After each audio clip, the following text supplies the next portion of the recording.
आपका बहुत बहुत स्वागत है। आप देख रहे हैं खरा सौदा। मैं हूं सृष्टि शर्मा और मेरे साथ है मेरे सहयोगी अभिषेक और साथ ही डिम्पी भी।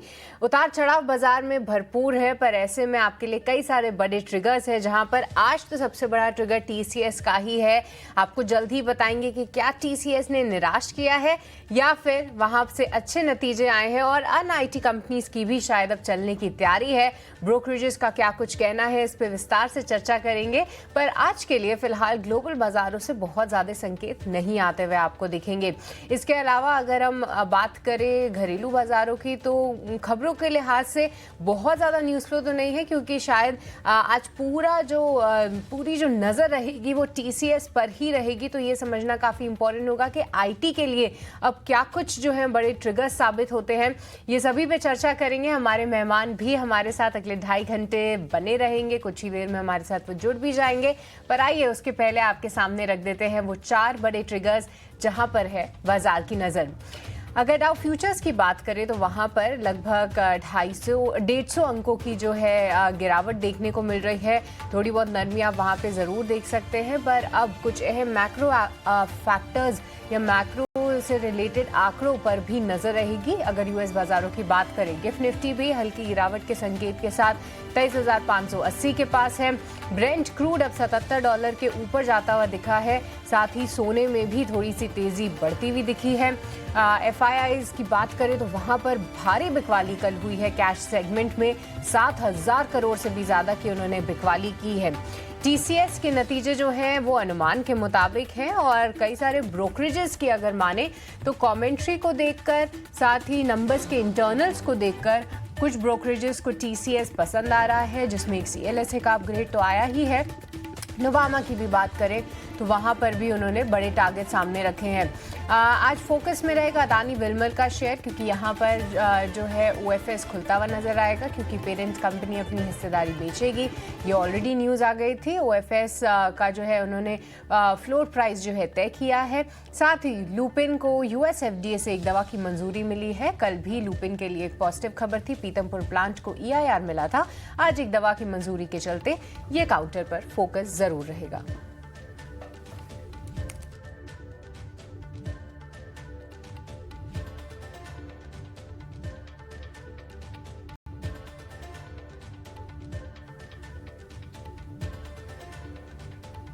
तो चलिए इन 4 बड़े ट्रिगर्स पर नजर तो जरूर रहेगी, पर पहले विस्तार से समझ लेते हैं कि ग्लोबल बाजारों से क्या कुछ संकेत देखने को मिल रहे हैं। And Abhishek, good morning. आपसे ही विस्तार से समझना चाहेंगे क्या कुछ उथल पुथल देखने को मिली, और साथ ही अभी एशिया बाजारों का क्या मूड है। शिष्ट गुड मॉर्निंग। देखिए, आज के लिए संकेत कह सकते हैं कि कमजोर हैं, क्योंकि गिफ्ट निफ्टी तो निश्चित तौर पर 60-70 अंक नीचे खुलने के संकेत दे ही रहा है। एफआईआईज की बिकवाली यहां पर लगातार चल रही है। घरेलू बाजार के लिए बड़ा ट्रिगर वो है। लेकिन अमेरिकी बाजार कल वैसे बंद थे। वहां के पूर्व राष्ट्रपति जिमी कार्टर की पुण्यतिथि थी उसके मौके पर। लेकिन डाउ फ्यूचर से संकेत कमजोर है। करीब 125 से लेकर 150 अंक कमजोर है डाउ future. Nasdaq future, S&P future में भी आज हम नरमी देख रहे हैं। लेकिन आज का दिन बड़ा क्रूशियल है, क्योंकि आज वहां पर आएंगे दिसंबर नॉन फार्म पेरोल के आंकड़े, और इस आंकड़ों के आधार पर ही इस महीने जो यूएस फेड की बैठक होने वाली है उसमें तय होगा कि उनकी कमेंट्री क्या होगी, उनका स्टैंस क्या होता है। तो देखने वाली चीज होगी कि किस तरह के आंकड़े निकल के आते हैं। लेकिन जो इकोनॉमिस्ट के जो एस्टिमेट्स हैं उसके मुताबिक नवंबर के मुकाबले थोड़े से आंकड़े घट के आएंगे। नवंबर में 2.27 लाख की बढ़त दिखी थी नॉन फार्म पेरोल में। दिसंबर में अनुमान है कि 1.55 लाख बढ़त की उम्मीद है। तो देखते हैं कि एक्चुअल जो आंकड़े आते हैं वो किस तरह के आते हैं। लेकिन इस आंकड़े से पहले अमेरिकी बाजार थोड़े कॉशियस जरूर है। फूंक फूंक के कदम रख रहे हैं, ये हम कह सकते हैं। डाउ फ्यूचर में 150 अंकों के आसपास की ठीक ठाक एक कट है। बेरोजगारी दर की बात करें तो 4.2% पर रहने की उम्मीद है। और सीएमए फेड वॉच टूल वो बहुत क्रूशियल होता है। उनके जो प्रोजेक्शंस आते हैं उसके आधार पर हम देते हैं एक्चुअल जो आंकड़े भी आते हैं। तो सीएमए फेड वॉच टूल के हिसाब से 0.25% जो दरों में कटौती की उम्मीद है वो है सिर्फ 7% की। तो आप ये मान के चल सकते हैं कि इस बार रेट कट नहीं आ रहा है यूएस में, और कमेंट्री वगैरह काफी ज्यादा क्रूशियल रहने वाली है। दरअसल रेट कट ना होने के पीछे वजह मुख्य यही है कि महंगाई वहां पर अभी भी थोड़ी सी चिंताजनक स्तर पर है। यूएस फेड लगातार कोशिश कर रहा है और बयान भी आते रहते हैं कि हम 2% तक लाने को प्रतिबद्ध हैं। लेकिन अभी हाल फिलहाल जो आईएसएम सर्विसेज आंकड़े जो आए वो वहां पर ग्रोथ दिखी है। तो महंगाई को लेकर ये चिंता शायद थोड़ी सी बनी रहेगी और हम देख रहे हैं कि वो रिफ्लेक्ट भी हो रहा है डाउ फ्यूचर्स के आंकड़ों में। अगर हम एशिया की बात करें तो जापान के बाजार निक्की में 200 अंकों के आसपास की गिरावट है, लोअर लेवल से थोड़े से रिकवर कर रहे हैं। और चाइना के बाजार में, हांगकांग के बाजार में, कोरिया के बाजार में भी आज हम नरमी ही देख रहे हैं। हफ्ते का आखिरी कारोबारी सत्र भी है, ये भी हमें ध्यान रखना चाहिए। अन्य संकेतों की बात करें, सोने में तेजी थोड़ी सी आई है क्योंकि हम देख रहे हैं कि बॉन्ड यील्ड वगैरह बढ़ी है। इसके अलावा डॉलर इंडेक्स भी 109.1 पर जाकर कारोबार कर रहा है। तो ये अगेन एक चिंता है, रुपए का वीक होना भी भारतीय बाजारों को परेशान लगातार कर ही रहा है और डॉलर की स्ट्रेंथ है। कॉमिक्स प्रभाव $2690 के ऊपर है सोने की। अगर हम क्रूड की बात करें तो क्रूड में धीरे धीरे करके अब क्रूड आ गया है $77 के ऊपर ब्रेंट क्रूड का भाव और 3 महीने के हाईस पर भाव हैं ब्रेंट क्रूड के। कल भी हमने 1% के आसपास की तेजी देखी है। दरअसल यूरोप हो या फिर अमेरिका हो, वहां पर अब विंटर की डिमांड आ रही है और कुछ इकोनॉमिस्ट्स के कुछ ब्रोकरेज हाउसेस के भी प्रोजेक्शंस आ रहे हैं कि ये जो स्ट्रांग डिमांड है पूरे कम से कम जनवरी भर और फरवरी के कुछ पार्ट में भी ये बनी रही है। जेपी मॉर्गन का भी मैं एक अनुमान देख रहा था, उन्होंने भी क्रूड के डिमांड के प्रोजेक्शन को बढ़ाया है। तो निश्चित तौर पर क्रूड एक फैक्टर है, ये भी एक बाजार के लिए एक कंसर्निंग फैक्टर जरूर है। हालांकि अभी भी कह सकते हैं कि हमारे कंफर्ट रेंज में है, लेकिन बढ़ना और ट्रेंड को सस्टेन करना थोड़ी सी मुश्किल स्थिति जरूर ये पैदा कर सकता है। लेकिन गिफ्ट निफ्टी आखिर में हम बताएंगे आपको कि 60 अंक नीचे ही है और एफआईएस की कल कैश में बड़ी सेलिंग आई है, उस पर कोई ब्रेक नहीं लग रही है, तो वो निश्चित तौर पर एफपीआईएस का आउटफ्लो बाजार के लिए एक चिंता का सबब बना हुआ है। जरा इसको विस्तार से समझ लेते हैं कि आंकड़ों को किस तरह से देखें, कैसे उसको रीड करें, क्योंकि कैश में 7,171 करोड़ रुपए की सेलिंग है। इंडेक्स ऑप्शंस की बात करें 22,612 करोड़ की net selling. Stock future, stock option में भी 3,500 5,000 करोड़ रुपए के आसपास की सेलिंग आई है। डिम्पी हमारे साथ जुड़ गए हैं। Dimpy, good morning. आज हफ्ते का आखिरी कारोबारी सत्र और एफआई से किसी तरह की राहत नहीं है। हम उम्मीद करके चल रहे हैं कि कम से कम उनका मूड अगर ठीक हो, थोड़ी हॉट मनी आए, बाजार का मिजाज थोड़ा बेहतर हो, लेकिन सपोर्ट मिल नहीं पा रहा है। बिल्कुल आप सही बात कह रहे हैं। एक आपने वर्ड इस्तेमाल सही किया सुबह सुबह कि हॉट मनी मार्केट के अंदर नहीं है। ये हॉट मनी आपको ना काफ़ी ठंडा कर रही है इस ठंडे मौसम में। अब आप देखो, आप दिन भर टर्मिनल देखते रहते हो, सिर्फ यही प्रार्थना करते रहते हो कि हे भगवान अब गिरावट कम हो जाए, अब तो किसी तरह से ऊपर आ जाए। कैसे आओगे ऊपर? आपका कौन हाथ पकड़ेगा? जिनको हाथ पकड़ना वो तो रूठे हुए बैठे हुए हैं, वो आपका हाथ ही नहीं पकड़ रहे हैं और उनकी होल्डिंग्स घटकी है, अभी और थोड़ी घटी है। मैं आपको बताता हूँ 16% के आसपास की एफआईएस की लॉन्ग होल्डिंग आ चुकी है। ये कल तक 19% थी। तो कल के जो सेल के नंबर आए हैं, करीब 7,000 करोड़ रुपए के आसपास का कैश का, करीब 5,000 करोड़ का ऑप्शंस का, इन दोनों ने होल्डिंग्स को और कम किया है। आई रिपीट, प्रोड्यूसर साहब लिख देना, 16% के आसपास की लॉन्ग होल्डिंग्स है। एक और प्रॉब्लम है, एफआईएस की होल्डिंग कम होना, ये तो है ही अपने आप में प्रॉब्लम। एक दूसरे तरह की जो प्रॉब्लम है वो है मैं बोलूँगा कि रिटेल के पास थोड़ा माल ज़्यादा है। मैं कई बार ये बात बता चुका हूँ आपको कि जब आपका बैगेज है, आप तो चलो पहाड़ पे जाते रहते हो, आपको तो थोड़ा आइडिया भी इस चीज़ का। मान लीजिए मैंने आपको एक बहुत ज़बरदस्त बैग दे दिया और बैग लेके कहा कि आप थोड़ा सा चढ़ के दिखाओ आप, या चढ़ो आप, तो आप 2 किलोमीटर 1 किलोमीटर में हाँफने लगोगे। लेकिन वही बैग में से मैंने आधा सामान आपका निकाल दिया, फिर बोला जरा चल के दिखाओ, तो फिर आप आसानी से चल पाओगे। वही पहाड़ है, वही समय है, वही वेदर है, वही आप हो, कोई एनर्जी ड्रिंक भी नहीं मैंने आपको पिलाया, बट क्या किया कि थोड़ा आपका मैंने बैगेज कम कर दिया। उससे क्या आप लाइट हो गए, लाइट होने से आप फ्लो करने लगे हो। एग्जैक्टली मार्केट की प्रॉब्लम यही हो रही है। मार्केट के पास 5.5 लाख से ज़्यादा के कॉन्ट्रैक्ट खड़े हुए हैं। ये कॉन्ट्रैक्ट कौन से हैं? ये कॉन्ट्रैक्ट तेज़ी के भी हैं, मंदी के भी हैं सिस्टम में, क्योंकि बाजार बैक टू बैक टूट रहा है, शॉर्ट्स बैक टू बैक हो रहे हैं। तो मैं मानता हूँ कि 5.5 लाख में से मेजोरिटी हिस्सा शॉर्ट का है। तो मंदड़ियाँ आपकी ना पीठ पे बैठे हैं, आप चलोगे कैसे? तो पहले उन थोड़ा मंदड़ियों को बाहर निकालो, उन शॉर्ट्स वालों को थोड़ा सिस्टम को कम करो। कैसे कम करोगे? शॉर्ट कवरिंग करके। शॉर्ट्स की कवरिंग आती है, कैसे आती है वो भी मैं आपको बताता हूँ। आप बैठे हो, एकाएक 8:09 हुए हैं, 8:10 पे जुप से एकदम से बाजार चलेगा 50 पॉइंट, बट एकदम से डायरेक्टर जागेगा, एकदम से टिकट टीम जागेगी, एकदम से एंकर जागेगा, एकदम से सब लोग जागेंगे। फिर वो 100 पॉइंट आते जुप से वो धीरे धीरे धीरे धीरे धीरे धीरे करके फिर से गल जाएगा। ये आप रोज देख रहे हो, ये आप देख रहे हो इसलिए मैं बता पा रहा हूँ, नहीं तो मेरे को कोई अलग से थोड़ी बता पाऊंगा। जो मैं दिख रहा है मैं भी तो वही बात बोलूँगा। तो ये आप रोज फील कर रहे हो मार्केट के अंदर, लेकिन आपके पास इतनी प्रेशर नहीं है कि उस रेजिस्टेंस को हम ब्रेक कर दें। आपको पता है, आप बैंक निफ्टी के भी 200 दिनों की एवरेज को तोड़े हुए भी आपको 4 से 5 दिन हो चुके हैं। लास्ट मंडे को हमने तोड़ा था, आज हम फ्राइडे को आ गए, तो ये चौथा दिन है मार्केट का जब आप 200 दिनों के एवरेज बैंक निफ्टी भी तोड़ के बैठे हुए हो और उसको भी रीगेन नहीं कर रहे, जिसको सबसे स्ट्रॉन्ग पिलर मानते थे हम इंडेक्स के या फिर मार्केट के हिसाब से, वो भी आपके पास नहीं है। एनी हाउ, मैं 2 पॉइंट इसमें मैंने बता ही दिया आपको। एक चीज़, थोड़ा सा इंडेक्स ऑप्शंस के अंदर बाइंग आनी चाहिए, वो नहीं आ रही है, ये प्रॉब्लम है। कैश और जब तक इंडेक्स ऑप्शंस बिकता रहेगा, रेजिस्टेंस पक्के होते रहेंगे, ये आपको ऊपर ही नहीं आने देंगे।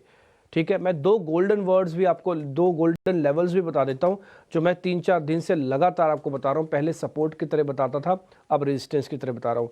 वो 200 दिनों की एवरेज ही है। आपको कम से कम 23,800 से 900 की रेंज दिखानी ही होगी, ये मस्ट है आपके लिए। जब तक आप 23,900 ऊपर नहीं लाओगे, तब तक ये जो फील गुड फील बैड, बैठे हो, निराश हो, थके हुए हो, चेहरे बुझे हुए हैं, ये सब आपका होगा, ये सब आपके होंगे। ठीक है, तो 23,900 आपको चाहिए।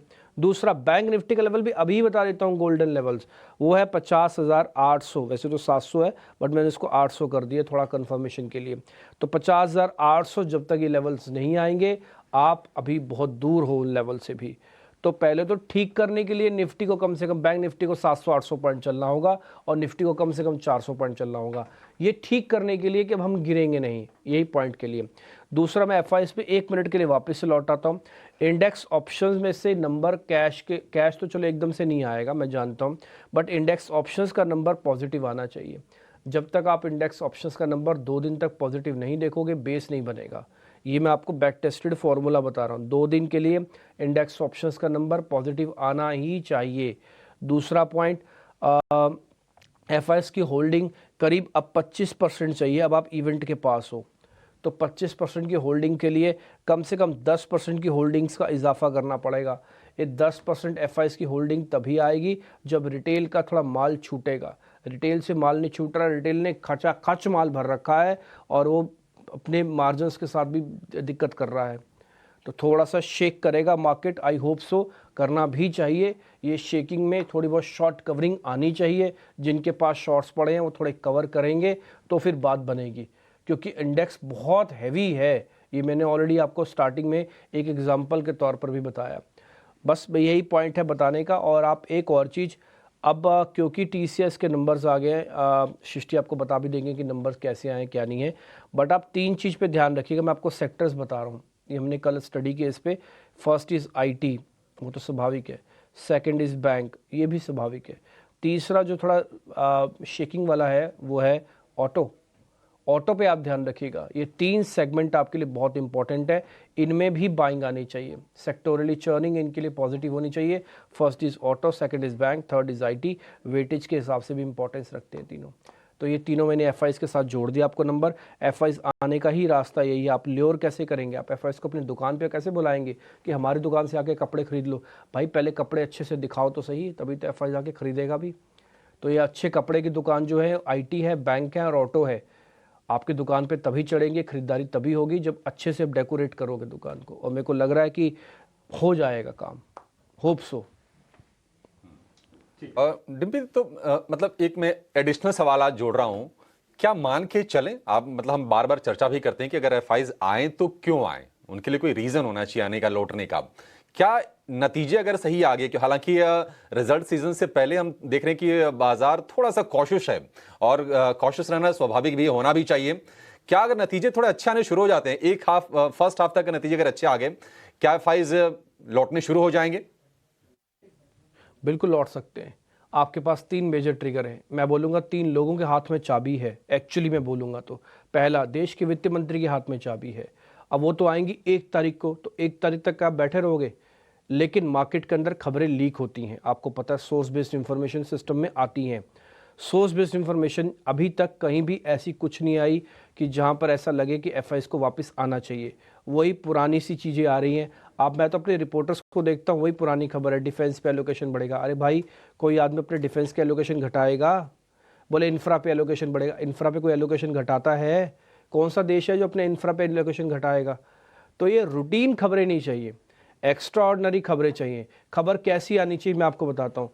खबर आए सरकार ये कहती है कि हम long term short term gains को ख़त्म कर रहे हैं और लॉन्ग टर्म गेंस को ही हटा रहे हैं, सीधा शॉर्ट टर्म गेन टैक्स ही लगेगा, लॉन्ग टर्म लगेगा नहीं। मैं कह रहा हूँ उस दिन 1000 पॉइंट अगर निफ्टी ना चले तो उस दिन मैं मार्केट छोड़ के चला जाऊँगा। आप बोलो सर, ऐसी अनाउंसमेंट चाहिए मार्केट के अंदर। आपने अभी रेगुलेशंस किया, आपने एफआईस का रेगुलेशंस किया, कैसे एफ&ओ का, सबसे बड़ा पैसा तो एफ&ओ में ही आता है। आपने वीकली ऑप्शंस को हटा दी, सबसे ज़्यादा पैसा तो वीकली ऑप्शंस में आता था। तो एफआईस को भी लग रहा है कि भैया हमारे एरिया जिसके अंदर हम सबसे बढ़िया बैटिंग करते थे उसी ग्राउंड को तो आप छील रहे हो, तो फिर मैं क्यों आपके पास रहूं। आप मेरे को ये रूटीन खबरें नहीं चाहिए कि जी इंफ्रा में एलोकेशन बढ़ेगा, डिफेंस में, डिफेंस और इंफ्रा में तो बढ़ेगा ही बढ़ेगा, उसमें क्या बड़ी बात है। तो थोड़ी ऐसी खबरें आनी चाहिए जो मार्केट ओरिएंटेड हो। डिस्क्रिशनरी इनकम बढ़ाने के लिए गवर्नमेंट को टैक्सेशन का मैटर सुधारना पड़े, ऐसी खबरें भी सोर्स बेस्ड आए तो भी हो सकता है थोड़ा बहुत उम्मीद जग जाए मार्केट के अंदर। और दूसरी चाबी डोनाल्ड ट्रंप के हाथ में है कि वो आपसे क्या बोलते हैं। अभी तक देखिए देश के प्रधानमंत्री के पास न्योता नहीं, जो हमारे पास जानकारी है ना। तो देखते हैं आगे चल के उनका स्टांस इंडिया को लेकर कैसे रहता है। चुनाव से पहले और चुनाव के बाद नेता कई बार अपना रूप बदल देते हैं, तो मेरे को नहीं पता कि वो इंडिया के लिए अभी क्या सोच रहे होंगे, बट एक चाबी उनके पास है। और तीसरी जो चाबी है वो अर्निंग्स के पास है, जो भी आप कह रहे हो। तो 3 चाबियां हैं 3 लोगों के पास, 3 चाबियां हैं 3 लोगों के पास। कुछ हो जाएगा अगले 20 दिनों में। आज 10 तारीख है, 20 तारीख को डोनाल्ड ट्रंप की शपथ ग्रहण उनका हो जाएगा और 1 तारीख को 1 फरवरी को बजट आ जाएगा। और इसके बीच में कहीं ना कहीं बाजार के आगे की चाल क्या होगी वो कह सकते हैं कि 90% आप मान के चलिए कि वो तय हो जाएगा कि किस तरह से बाजार यहां से पैन आउट होता हुआ दिखेगा। लेकिन आज डिम्पी हफ्ते का आखिरी कारोबारी सत्र, गिफ्ट निफ्टी से कमजोर संकेत, डाउ फ्यूचर से कमजोर संकेत, डिप को बाय करना है या फिर शुक्रवार का दिन है, अभी दूर रहें, अब सोमवार को देखेंगे। यही शुक्रवार मेरे को लग रहा है कि थोड़ा शुक्र का दिन भी हो सकता है, यानी कि थैंक यू का भी डे हो सकता है। क्योंकि देखिए मार्केट बहुत पिटा है। मैं एक एग्जांपल बता रहा हूँ, रोज़ सुबह उठते हो, रोज़ पिटते हो, फिर सो जाते हो, रोज़ सुबह उठते हो, रोज़ पिटते हो मार्केट के अंदर, फिर सो जाते हैं। ऐसा ही हो रहा है। अगर आपको यकीन नहीं हो रहा तो मैं आपको चलो चार्ट ही दिखाता हूँ। ये फ्राइडे की कैंडल है, सोमवार की कैंडल है, मंगलवार को हर निशान दिखा, ये बुधवार की कैंडल है, ये बृहस्पतिवार की कैंडल है, आज शुक्रवार की कैंडल बनेगी। आप ये देखो 1 2 3 4 5 कैंडल्स में से 4 नेगेटिव हो आप, और एक जो थी ना ये भी रिस्पाइट थी, ये भी गलती से आप टेक्निकली बस पुल बैक आना था, क्योंकि एक्सट्रीम 13% पे एफआईएस चले गए थे, इसलिए पुल बैक आया, नहीं तो ये पुल बैक भी नहीं आता। आप ये सोचो 5 दिन में से आप ये हो आप। ठीक, अब आते हैं इसी चार्ट को मैं वापस से शुरू करता हूँ निफ्टी से ही। आप देख रहे हो आप 200 दिनों के एवरेज से दूर नहीं गए, अभी आप भटके नहीं हो। आप कुंभ के मेले में पहुँच तो गए हो बनारस, लेकिन अभी आप वहाँ पे भटके नहीं हो। तो मैं ये उम्मीद करता हूँ कि डैमेज जल्दी से जल्दी कंट्रोल हो। ये डैमेज पहले भी कंट्रोल हुए हैं, मैं आपको दिखा सकता हूँ। आप कहेंगे तो एक 30 सेकंड और लूँगा। ये देखिए आप, ये इससे पहले ये भी डैमेज हुआ था, मैं मार्क भी कर देता हूँ। ये 200 दिनों की एवरेज ब्रेक हुई थी बट ठीक हो गई, 200 दिनों की एवरेज हुई बस ठीक हो गई। तो ये बार बार हुआ है कि 200 दिनों की एवरेज ड्रॉप डाउन होती है बट वो ठीक हो जाती है, बट वो बहुत जल्दी ठीक होनी चाहिए।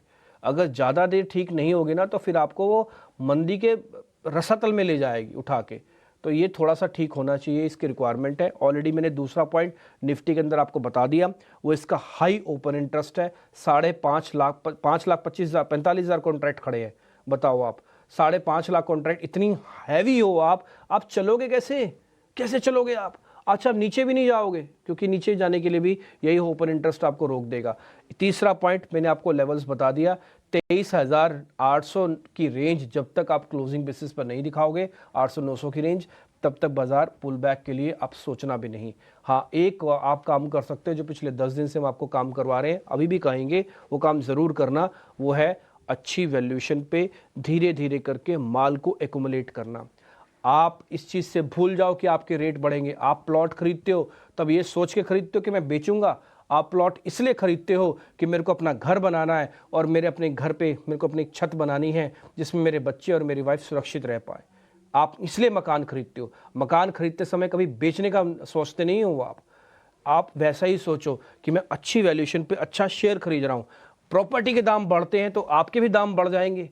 वो कब बढ़ेंगे, किस रूप में बढ़ेंगे, कितने बढ़ेंगे, वो सब भविष्य में है, छोड़ दो उसको। कोई आदमी बोले मैं बता देता हूँ तो जरा हमारे सामने ले आना, हम भी उसके चरण चंपी कर लेंगे थोड़ी बहुत।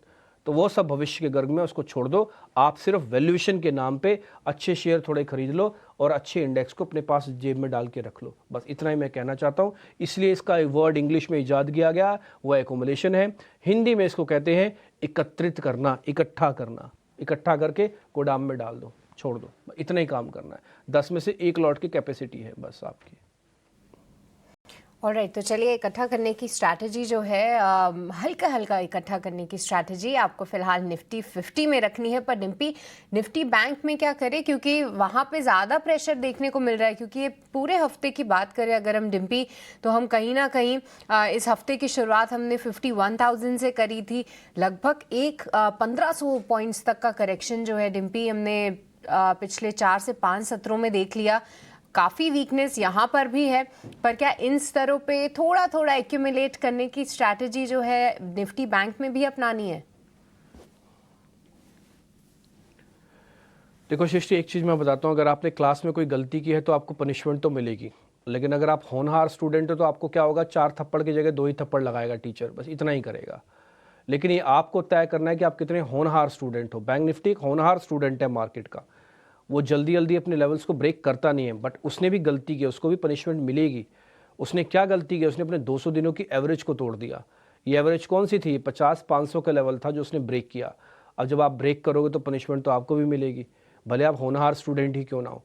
तो 2 थप्पड़ तो आपके भी लगेंगे ही लगेंगे। आप देखो 50,500 से आज आप 49,500 हो, तो 1000 पॉइंट तो सिर्फ इसी चीज़ के ही आपको खोने पड़ गए, क्योंकि आपने वो लेवल्स तोड़े। ठीक है ना? तो अब क्या पनिशमेंट बहुत ज़्यादा देर तक मिलती रहेगी? ये डिपेंड करता है स्टूडेंट के ऊपर कि वो कितनी जल्दी ठीक करता है अपने आप को, अपनी गलती को एक्सेप्ट करता है और ठीक करता है कि नहीं। तो ये बैंक निफ्टी को करके दिखाना होगा। ये कौन सी चीज़ें हैं जो ठीक करनी होंगी? आईसीआईसीआई बैंक को ठीक करना होगा, जिसके पास बहुत प्रोबेबिलिटी है हाई चलने की। कोटक को ठीक करना होगा, जो बार बार पुल बैक दिखा रहा है नेगेटिव खबर आने के बावजूद भी। इंडसन को ऊपर आना होगा, एक्सिस बैंक का कंसोलिडेशन को लाना होगा, एचडीएफसी को अपने फॉल को रोकना होगा। 1800 वाला एचडीएफसी वापस 1600 की कैटेगरी में चला गया, तो इसको रोकना होगा। तो ये 3-4 शेयर्स भी अपना काम करेंगे तो बैंक निफ्टी ऊपर आ जाएगा। सरकार को जो काम करना है वो तो 1 तारीख को बताएगी, आपको उससे पहले थोड़ी बताने वाली है, और कोई भी नहीं बता सकता। तो जो डोनाल्ड ट्रंप है वो 20 तारीख को तो शपथ लेंगे, वो सिर्फ इंडिया के लिए थोड़ी बैठे कि इट्स इंडियन का मार्केट गिर रहा है तो मैं कुछ बोल दूं ऐसा। वो अपने हिसाब से बोलेंगे। कहने का मेरे मतलब है कि लेकिन बैंकों को अपने जो इसके कंपोनेंट्स हैं उनको थोड़ा सा ठीक करना होगा, या ठीक होने ही चाहिए। वो एक गोल्डन नंबर जिसका भी मैं बता देता हूँ, मैंने ऑलरेडी आपको सुबह पहले भी शेयर कर दिया, वो है 50-700-800 का। एक बार 50-700-800 आ जाएगा तो आप 200 दिन की मैनेज इसको रीगेन कर जाओगे, वापस ठीक हो जाओगे। ठीक है ना? तो अभी आपकी तबीयत एक्सट्रीम ख़राब है, अभी आप तो चल ही नहीं पा रहे हो, तो मैं आपको थोड़ा खाना खिलाता हूँ, थोड़ा दवाइयाँ देता हूँ, आप कम से कम उस कंडीशन में तो आ जाओ, चल फिर तो पाओ। बुखार तो उतार ही देंगे बाद में। तो अभी तो थोड़ी स्थिति नाजुक है, तो इस नाजुक स्थिति में आपको क्या करना है? जो एक वर्ड मैंने अभी इस्तेमाल किया था, एक्युमुलेट करना है। अच्छी चीज़ को अच्छी जगह से प्लस करके बैठ जाने का है। ठीक, मैं एक 3 क्वेश्चंस में सारी पूरी बात को ही ख़त्म कर देता हूँ। आपके मन में 3 ही सवाल चल रहे होंगे। पहला, खरीदूँ, दूसरा, नहीं खरीदूँ, तीसरा, बेच दूँ। इसके अलावा तो कोई सवाल ही नहीं होता ना। तो पहले क्वेश्चन का सवाल है कि खरीदूं, तो मैंने इसका जवाब ऑलरेडी आपको दे दिया। धीरे धीरे करके एक्युमुलेशन करना बुरी बात नहीं है। आप 1-2 लॉट लेके रखो, और पता है ये आपको बार बार मिलता है। आपने देखा होगा जब भी मार्केट के अंदर गिरता है ना, तो एक छोटा सा रिस्पाइट का पुल बैक जरूर आता है, हर रोज आता है, ये बताने के लिए कि अभी टाइगर जिंदा है। बट टाइगर जिंदा तो है, टाइगर चले तो सही। टाइगर जिंदा करके थोड़ी डायलॉग से थोड़ी चलेगा, बट टाइगर को प्रूव भी तो करना पड़ेगा। तो थोड़ा थोड़ा करके आप एक्युमुलेट करो। अपना एक हाथ अगर टर्मिनल में आपका गलती से जा रहा है, मैंने कई बार एग्जांपल देके बताया भी आपको तस्वीर, दूसरे हाथ से उसको पकड़ के रखो कि नहीं भाई, सौदा पंच नहीं करना, अभी बेस नहीं बना, सौदा पंच नहीं करना, अभी बेस नहीं करना। मन और भावनाओं दोनों को समझा के भी रखो। तो आपको धीरे धीरे करके ये काम करना है, आपको एक्युमुलेशन करना है। मान लीजिए मैंने एक्युमुलेशन करने पर आया तो मैंने 10 में से अब तक 4 ही लॉट प्लस किए हैं, तो आप ये सोच के देखो ना मेरी एवरेज क्या बनी है। मैं तो इस गिरावट का उल्टा फ़ायदा उठा रहा हूँ कि मेरे को नीचे का माल मिल रहा है, और एक ना एक दिन तो ऊपर आना ही है ना। आज नहीं तो 10 दिन बाद आओगे, पोस्ट बजट आओगे, प्री बजट आओगे, कैसे तो आओगे ही ना ऊपर आप। दूसरा पॉइंट, आपको अगर शॉर्ट करने का बैठे हो तो थोड़ा मत करना अभी। ऐसा नहीं कि शॉर्ट से पैसे नहीं बन रहे, क्योंकि बाजार बहुत लाइट है। अगर ये शॉर्ट कवरिंग पे आया ना, बहुत स्पीड से भी कवरिंग कर सकता है। तीसरा पॉइंट, आपका मन में क्वेश्चन चलता होगा कि क्या करूं, मैं बैठ जाऊं क्या चुप करके? तो मैं बोलूंगा वो लोग बिल्कुल सही सोच रहे हैं कि जो बैठ जाऊं चुप करके वाला है, उनको थोड़ा आराम से आना चाहिए। अगर आप एक्युमुलेशन भी नहीं कर सकते ना, तो आप बैठ जाओ भी चुप करके, थोड़ा शांति से। लेकिन मैं एक चीज़ बता दूं, ये मौके ना आपको साल में इक्का दुक्का बार आते हैं जब इस तरह की गिरावट आती है मार्केट के अंदर। इसका भरपूर फ़ायदा लेना चाहिए। तो मैंने तीनों लोगों के क्वेश्चंस के जवाब दे दिए जो चल रहे होंगे मन में, और मैंने डाटा और मैंने एग्जांपल्स के जरिए सारा कुछ आपके सामने पॉइंट आउट कर दिया। मेहमान हमारे साथ जुड़ रहे हैं, उनसे ज़रा करते हैं बातचीत। संदीप अग्रवाल है क्या आज हमारे साथ? एक बार ज़रा दिखाइएगा प्रोड्यूसर साहब, बताना भी। हाँ, आप हमारे साथ संदीप अग्रवाल हैं क्या? अभी नहीं है अभी, ठीक है, अभी थोड़ी देर में मेहमान जुड़ जाएंगे। एक काम करते हैं, जरा टीसीएस के नंबर्स का ना अनुमान समझ लेते हैं कि नंबर्स आए हैं, उनका ऐलान कैसे हुआ है, और उनसे भी जरा बातचीत कर लेते हैं। और मैं अपने सहयोगी अंश को भी अपने साथ जोड़ लेता हूं और उनसे हम फिर बातचीत करेंगे। तो एक बार मैं पहले टीसीएस का, सृष्टि आपने टीसीएस के नंबर्स देखे हैं क्या? टीसीएस आपने देखा है क्या? एक बार नंबर्स जरा बताएंगे आप। हाँ जी डिम्पी, टीसीएस के नंबर्स देखे ज़रूर हैं। इस बार अगर नंबर्स की बात करें तो कुछ एक इनलाइन सेट ऑफ नंबर्स इसको आते हुए कहेंगे, क्योंकि देखिए अगर इनकी रेवेन्यू ग्रोथ की बात करें तो वहाँ पर लगभग 2% की तिमाही दर तिमाही ग्रोथ आई है। साथ ही अगर डॉलर रेवेन्यू देखें तो हल्की बढ़त वहाँ पे भी है। प्रॉफिट के फिगर्स में भी जो है इनलाइन सेट ऑफ नंबर्स ही उसको कहेंगे। पर डिम्पी, सबसे इंटरेस्टिंग ये है जानना कि इनके सेगमेंट्स कैसे परफॉर्म किए हैं और मैनेजमेंट की कॉमेंट्री क्या कहती है।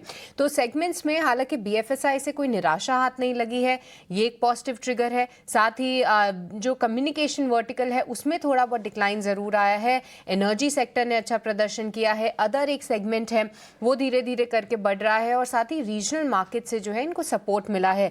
पर डिम्पी, सबसे इंपॉर्टेंट बात इनकी कमेंट्री में रही है, क्योंकि मैनेजमेंट का ये कहना जरूर है कि अब जो डिस्क्रिशनरी स्पेंडिंग है बीएफएसआई और रिटेल सेगमेंट में, वहां पर जो है पॉजिटिव संकेत आते हुए दिख रहे हैं। यानी इंग्लिश में बोले तो ग्रीन शूट्स जो हैं आते हुए, थोड़े बहुत अर्ली साइंस ऑफ रिवाइवल उनको दिख रहे हैं। फिलहाल इस पर्टिकुलर क्वार्टर में कोई बड़ी डील्स नहीं है, क्योंकि तीसरी तिमाही टीसीएस के लिए जो है आमतौर पे कमजोर ही रहती है। पर इसके अलावा मैनेजमेंट का ये कहना जरूर है कि चौथी तिमाही में वो और बेहतर आंकड़ों की उम्मीद कर रहे हैं, और साथ ही साथ उन्होंने गाइडेंस भी दी है जहां पे इबिट मार्जिन जो है और इम्प्रूव होकर चौथी तिमाही में 26 से 28% में जाने का मैनेजमेंट का एम है।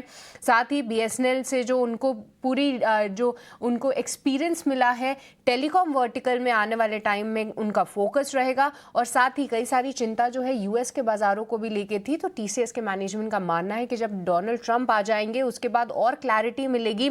साथ ही जो इंटरेस्ट रेट्स में रिडक्शन हो रहे हैं, स्टेबल यूएस गवर्नमेंट मिलेगी, इससे डिस्क्रिशनरी स्पेंडिंग को सहारा मिलेगा। तो देखिए टीसीएस, जैसा कि हम जानते हैं इंडियन दिग्गज आईटी कंपनी है, उनकी ये पर्टिकुलर कमेंट्री कि यूएस प्रेसिडेंट डोनाल्ड ट्रंप का आना डिस्क्रिशनरी स्पेंडिंग को बढ़ा सकता है, ये भी पॉजिटिवली लिया जाएगा। और डिम्पी, इसके बाद कई सारे ब्रोकरेजेस ने भी टीसीएस के नंबर्स को अच्छा बताया है। ठीक है, डन।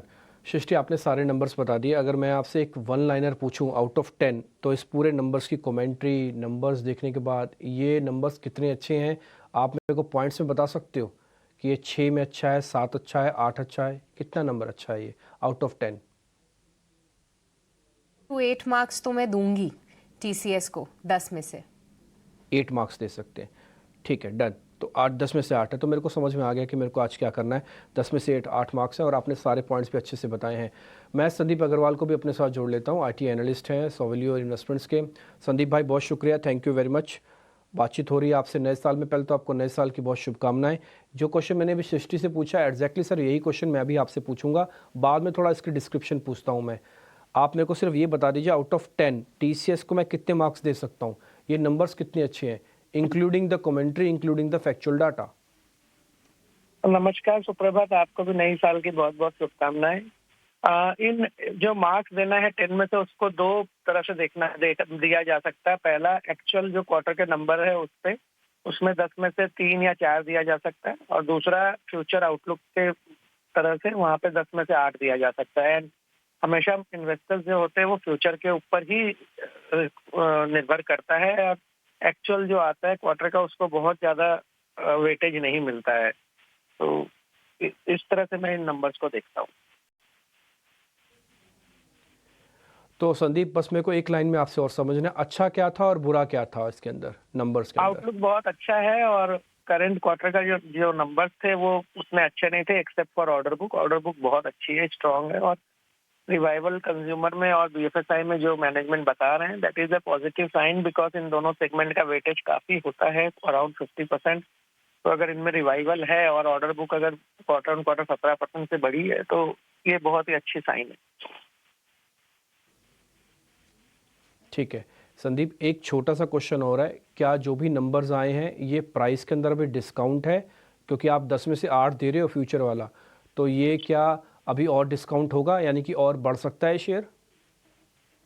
जी देखिए, अभी इसमें ऐसा है कि अभी तीन तरीके से देखा जाना चाहिए। एक, जैसा कि पहले प्रवक्ता ने बताया कि डिमांड एनवायरनमेंट आगे अच्छी लग रही है, मैनेजमेंट भी बोल रहा है एक ट्रम्प आ जाएंगे तो कॉर्पोरेट टैक्स कट की बात चल रही है, उसके कारण लोगों के हाथ में ज्यादा पैसे आएंगे स्पेंड करने के लिए। तो ये सब आईटी सेक्टर के लिए बहुत पॉजिटिव है एंड इन चीजों को बाजार ने करीब 6 महीने पहले से धीरे धीरे डिस्काउंट करना चालू कर दिया था। इसलिए जो आईटी इंडेक्स अगर आप देखेंगे वो one of the best performing index है पिछले 8-10 महीने का। लेकिन अभी हम जो नई बिल्डिंग कर रहे हैं या नहीं अपने नंबरों में ले रहे हैं वो कि ट्रम्प का जो नेचर है हमने देखा है बहुत स्ट्रांग हार्ड नेगोशिएटर है।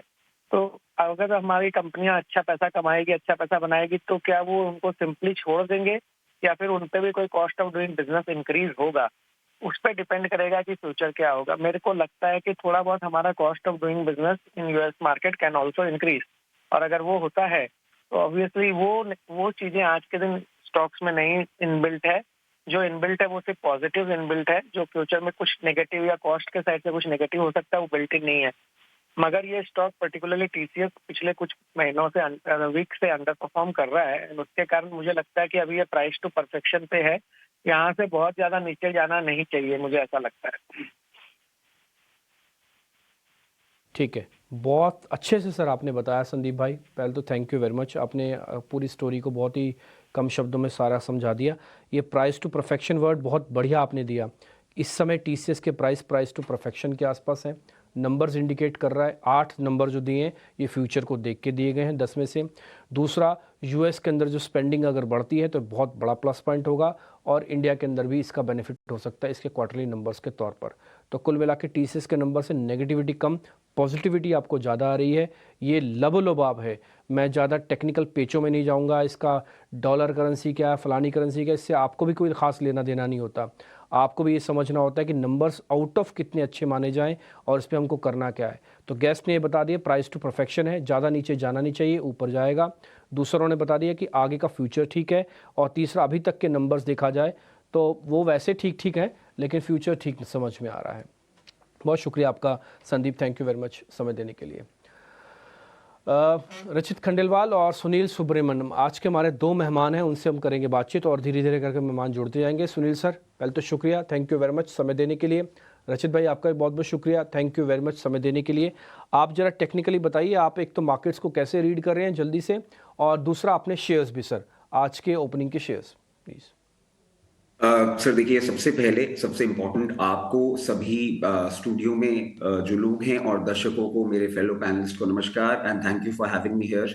मार्केट की रीडिंग जिस तरीके से आपने करी है, मैंने बैक स्टेज पे सारा सुना और अब मेरे पास कुछ ज्यादा बोलने के लिए बचा तो नहीं है, बट हाँ ये जरूर है कि एक जो अनएक्सपेक्टेड लाइंस में मार्केट चल रहा है, क्योंकि हमारी जो अर्निंग्स हैं वो भी बहुत ज्यादा स्ट्रांग नहीं है। अभी जो आपके यूएस में 20 जनवरी को होने वाला है वो भी कहीं ना कहीं एक उसके बाद एक अलग डायरेक्शन मिलेगा, और यही टीसीएस के नंबर्स पे भी एक थोड़ा सा अनसर्टेनिटी लेकर आता है। तो not that we have to read much into the markets, और आपने जिस तरीके से समराइज किया था कि शॉर्ट लायक मार्केट अभी नहीं है, बिकॉज डाउन साइड थोड़ा सा अरेस्ट होता हुआ आपको दिखेगा। कल भी आपने देखा 23,500 के ऊपर ही क्लोजिंग करी है मार्केट ने, तो शॉर्ट तो नहीं जा सकते, लॉन्ग जा सकते हैं। और लेवल्स की अगर हम बात करें तो सपोर्ट लेवल जो दिख रहा है वो कहीं ना कहीं 23,411, और अगर उसको ब्रीच करता है तो 23,359, और जो रेजिस्टेंस है आज के लिए वो दिख रहा है 23,635।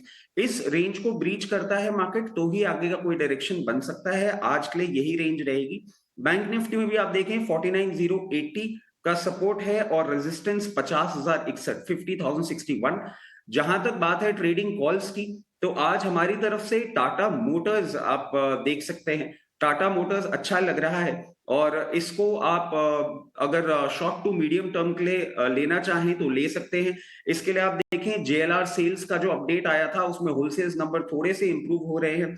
न्यू लॉन्चेस और इन्वेंट्री डेटा भी अब इनका ठीक हो रहा है और इनका डीमर्जर जो है वो भी अब आपको कुछ समय में होते हुए दिखेगा, उससे भी वैल्यू अनलॉकिंग होगी।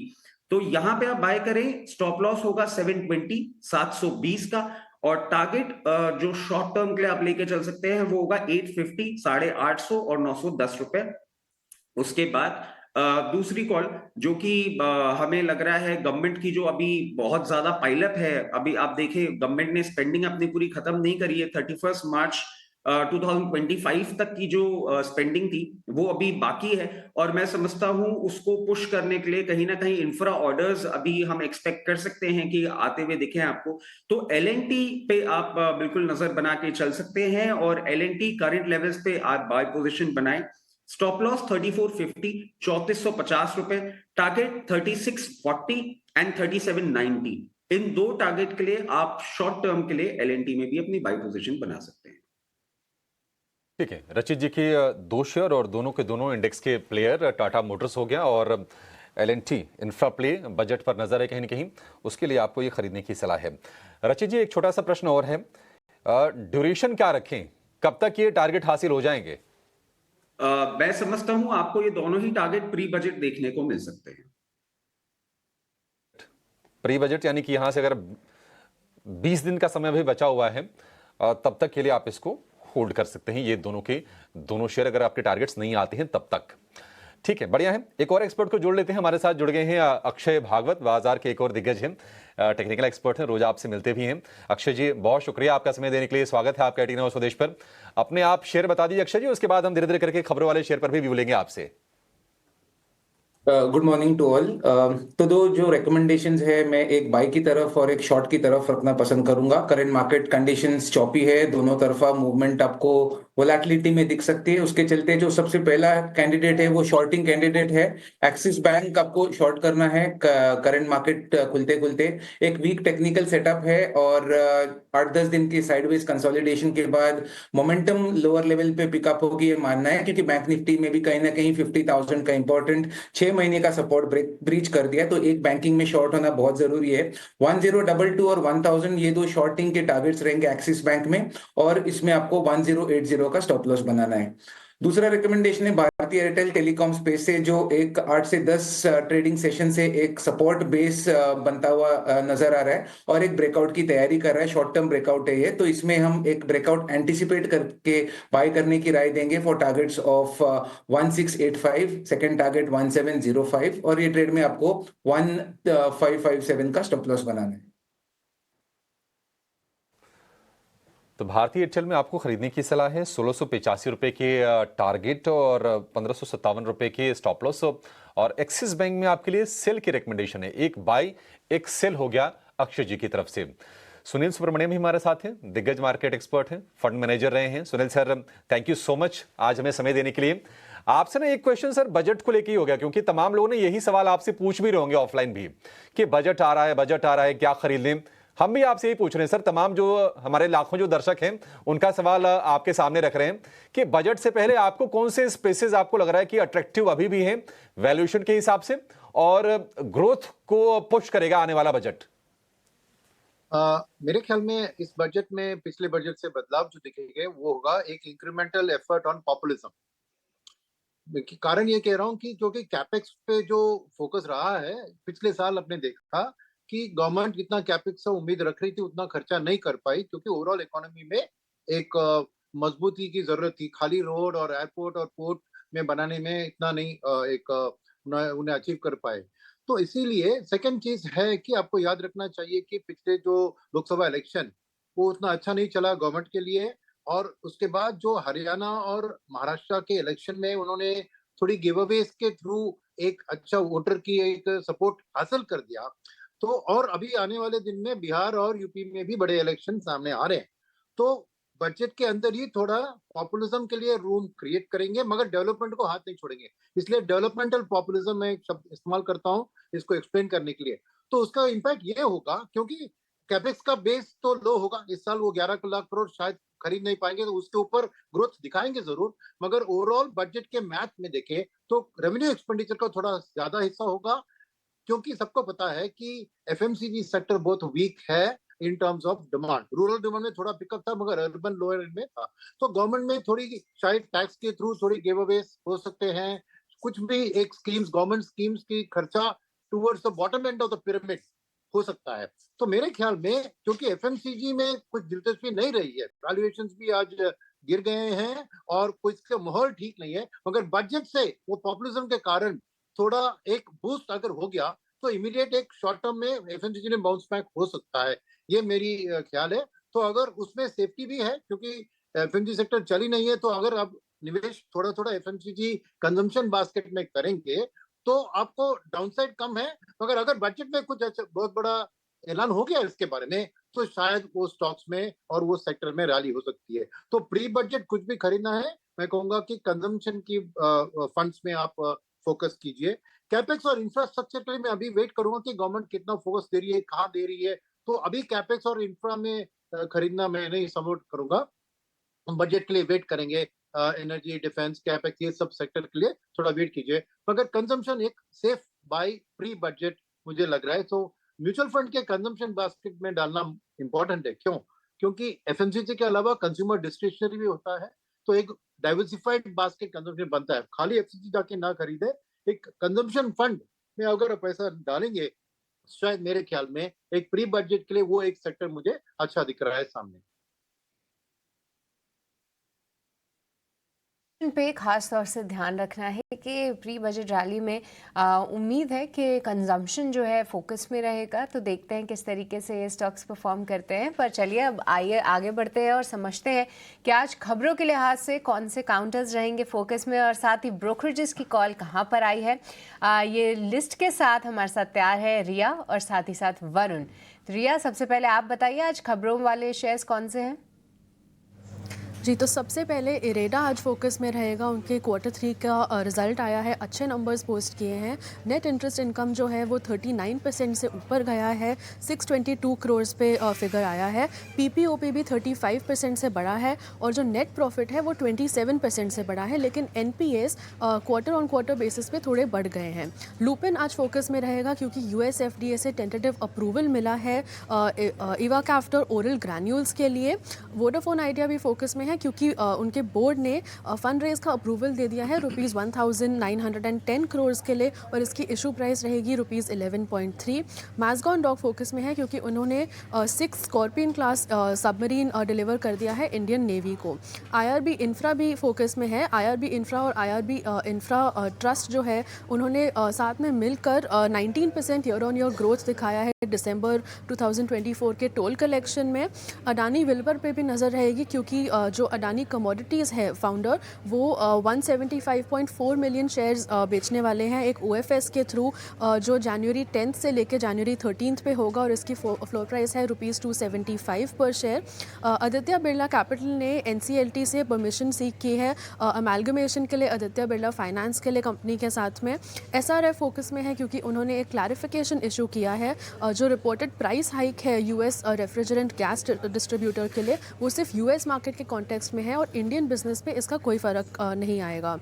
लास्टली आईजीएल और एमजीएल दोनों फोकस में रहेंगे क्योंकि जो डोमेस्टिक गैस एलोकेशन है उसको अपवर्ड्स रिवाइज किया है 31% से आईजीएल के लिए और एमजीएल के लिए डोमेस्टिक गैस की प्राइस अपवर्ड्स रिवाइज की है 26% से। वरुण, आप बताइए कि ब्रोकरेजेस में कौन से नोट्स आए हैं? देखिए, ब्रोकरेजेस में सबसे पहले तो मेरी नज़र IRCTC पे है क्योंकि यहाँ पे एक लंबे समय बाद किसी ने कवरेज की शुरुआत की है और वो है मैक्वेरी।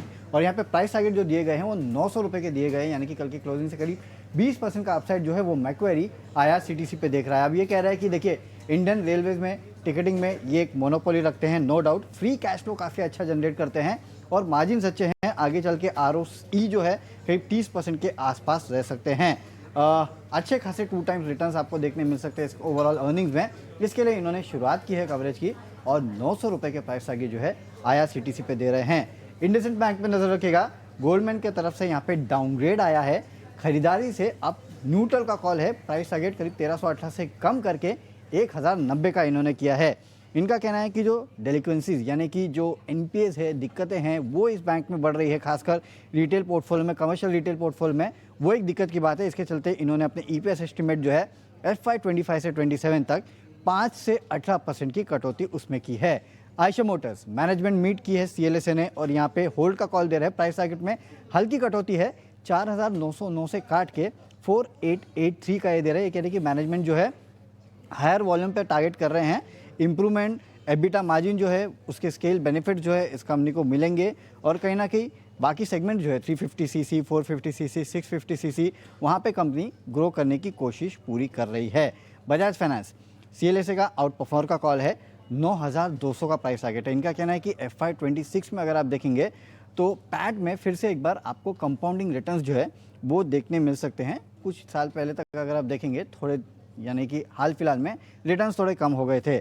साथ ही साथ ये एक्सपेक्ट कर रहे हैं कि AUM कैगर जो है करीब 25% के आसपास रहेगा 2025 से 27 तक और मुनाफे में 27% कैगर देखने मिलेगा। फाइनेंशियल सेक्टर में ये इनकी टॉप पिक है। अब कुछ सेक्टोरल रिपोर्ट्स की बात करते हैं तो मेटल्स पे JP मॉर्गन की रिपोर्ट है जहाँ पे इन्होंने अपने पूरे कवरेज यूनिवर्स जो है उसमें प्राइस टारगेट कट किए हैं क्योंकि रीसेंट वॉल्यूम जो है उसमें थोड़ा बहुत वीकनेस देखने मिली है। तो यहाँ पे JSW स्टील हालांकि इनकी टॉप पिक है लेकिन प्राइस टारगेट देखिए 1065 से काट के 1010 का किया है। कोल इंडिया 470 से काट के 435, टाटा स्टील 170 से काट के 155, हिंडाल्को 470 से काट के 435 के प्राइस टारगेट दे रहे हैं। CDMO प्लेयर्स पे जेफरीज की एक रिपोर्ट है जो कि कह रहे हैं कि कैलेंडर ईयर 2025 जो है अच्छा रह सकता है इनके लिए, अर्निंग्स डिलीवर करेंगे ये, क्योंकि देखिए वो जो बायोसिक्योर एक्ट है अगर वो पास हो जाता है तो उसका भी थोड़ा बहुत इम्पैक्ट जो है वो शायद देखने मिल सकता है। पिरामल फार्मा इनकी प्रेफर्ड पिक है, प्राइस टारगेट बढ़ाया है 260 से बढ़ा के 310। सिंजिन अपग्रेड किया है अंडरवेट से होल्ड, प्राइस टारगेट 740 से बढ़ा के 890। ग्लैंड फार्मा डाउनग्रेड किया है होल्ड से अंडरवेट, प्राइस टारगेट 1840 से काट के 1630। Lawrence lab underweight 450, price target है 300 से बढ़ा के इन्होंने किया। और आखिरी में कंजम्पशन पे नमूरा की रिपोर्ट है जो कि कह रहा है कि शायद प्राइस हाइक जो है आपको आने वाले दिनों में देखने मिल सकती है। वॉल्यूम्स रेंज बाउंड रह सकते हैं। मेरिको, HUL, ITC इनको पसंद आते हैं। टारगेट्स आप अपनी स्क्रीन पे देख सकते हैं। ऑलराइट, बहुत बहुत शुक्रिया वरुण, ये पूरी लिस्ट हमारे सामने रखने के लिए। तो ढेर सारे काउंटर्स हैं जहाँ पर आई हैं ब्रोकरेज रिपोर्ट्स, इन सभी पर चर्चा ज़रूर करेंगे।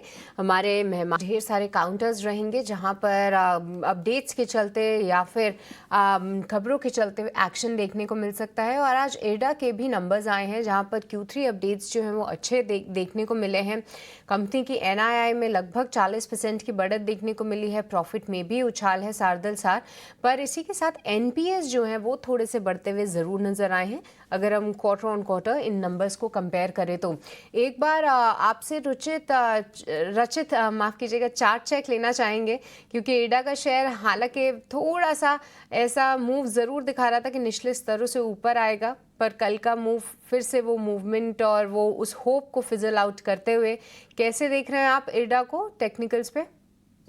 देखिए टेक्निकल्स पे अगर देखें तो मेरी समझ से करेक्शन बहुत हद तक हो चुका है और अगर आप आज मार्केट खुलने के बाद आपको अराउंड 210 208 लेवल्स पे मिलता है तो आप इसमें पोजीशन बना सकते हैं with a very strict stop loss of around 190 और नियर टर्म में ही आपको अराउंड 236 एंड 252 ये दो लेवल्स देखने को मिल सकते हैं।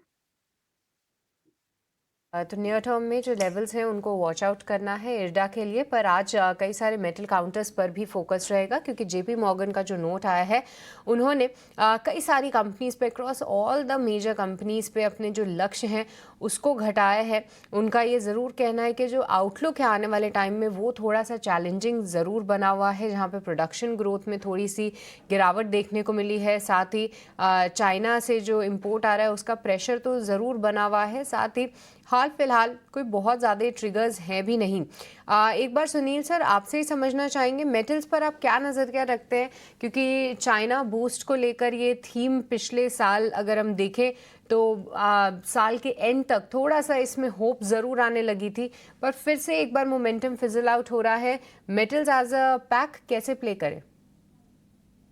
मेटल्स और पैक आप वेट एंड वॉच कीजिए क्योंकि ट्रम्प की जो टैरिफ की जो थ्रेट है चाइना के ऊपर, उसके बेसिस पर चाइना की ग्रोथ, चाइना की काउंटर एक्शंस कैसी रहेगी। बिकॉज अगर चाइना यूएस को एक्सपोर्ट करना कम कराता है तो नेचुरली कमोडिटीज का डिमांड, मेटल्स का डिमांड कम होगा। सेकेंड चीज, मेटल्स में एक चीज क्या है कि दाम इंडियन मेटल सिनेरियो में डिमांड सप्लाई स्टील के लिए हो सकती है, आयरन स्टील के लिए इंफ्रा के कारण, मगर दाम लंदन मेटल्स में फिक्स होता है और वो दाम चाइना के ऊपर, जो चाइना का आउटलुक है उसके ऊपर डिपेंड होता है। तो उधर एक सॉफ्टनेस या वीकनेस दिखने से कारण इंडियन मेटल प्राइसेस भी आपको वही ट्रेंड फॉलो करेंगे। तो मेरे ख्याल में ट्रंप अभी जनवरी 20 को ऑफिस पद ले रहे हैं, तो उसके बाद वो टैरिफ का क्या अनाउंस करते हैं, चाइना काउंटर क्या करता है और चाइनीज आउटलुक, क्योंकि उनको और भी शायद चाइना काउंटर करे तो ज्यादा स्टिमुलस, मगर एक्सपोर्ट मैन्युफैक्चरिंग चाइना का मेन है और अगर यूएस में खरीदारी कम होती है चाइना से तो फिर वो एक आशा नहीं देती है कि चाइना का मेटल का डिमांड बढ़ेगा। तो वेट एंड वॉच करते हैं। अभी ट्रंप को शपथ लेने दीजिए, उसके बाद कैसे उनके एक्शंस है, और इसलिए मैं अभी सावधान रहूंगा। एक वेट एंड वॉच, साइडलाइंस में बैठकर मेटल्स को देखना उचित होगा। ग्लोबल सिक्लिकल होने के कारण डोमेस्टिक प्ले उतना ज्यादा नहीं है उसमें, मैं कहूंगा वेट एंड वॉच। फिलहाल करना है, मेटल से थोड़ा सा बच के रहें, ये राय आती हुई। पर आज गैस काउंटर्स में एमजीएल पे भी फोकस रहेगा क्योंकि यहाँ पर भी जो एपीएम गैस एलोकेशन है वो बढ़ता हुआ दिखा है। कल हमने आईजीएल में ये खबर आती हुई देखी थी, एक स्पाइक ज़रूर था पर पूरा फिजल आउट होते हुए, क्योंकि कल हम यही बता रहे थे कि कहीं ना कहीं इस खबर के आने की उम्मीद ऑलरेडी लगाई जा रही थी और ये दोनों ही स्टॉक्स जो हैं पिछले 2 दिनों में एक अच्छा मूवमेंट ऑलरेडी दिखा चुके हैं। एक बार अक्षय आपसे एमजीएल पे राय लेना चाहेंगे। चार्ट्स क्या बता रहे हैं कि अब जो एक मूवमेंट आना था, अब क्या कुछ रेजिस्टेंस के आसपास है एमजीएल का स्टॉक, कुछ नया ट्रेड जो इसमें लेना चाहिए? जी देखिए, पोजिशनली अगर महीने भर की बात करें तो कहीं ना कहीं 1200 एक बहुत ही अहम सपोर्ट है, तो इतना जल्दी ये लेवल टूटेगा नहीं, क्योंकि अगर आप गए 2 महीने का दौर देखे काफी वीकनेस थी, तो कहीं ना कहीं एक स्टेबिलिटी ढूंढने की कोशिश है। पर ट्रेडिंग के मौके बिल्कुल नहीं है स्टॉक में, क्योंकि एक रेंज के दायरे में सीमित है। अगर आप देखें तो कहीं ना कहीं 1200 का सपोर्ट और 1300 का रेजिस्टेंस, ये एक ट्रेडिंग जोन है। पर मैं कहूंगा इसे आप ट्रेड ना करें। अगर आप लेके होल्ड करना चाहे, आपका आउटलुक कम से कम 2 से 3 महीने का हो, तो आप करंट लेवल से लेके 1200 तक आप इसे एक्यूमुलेट करके रख सकते हैं। कुल मिला के it's more of a medium term story, तो बाय एंड होल्ड वाली राय रखूंगा with a time horizon of over a month.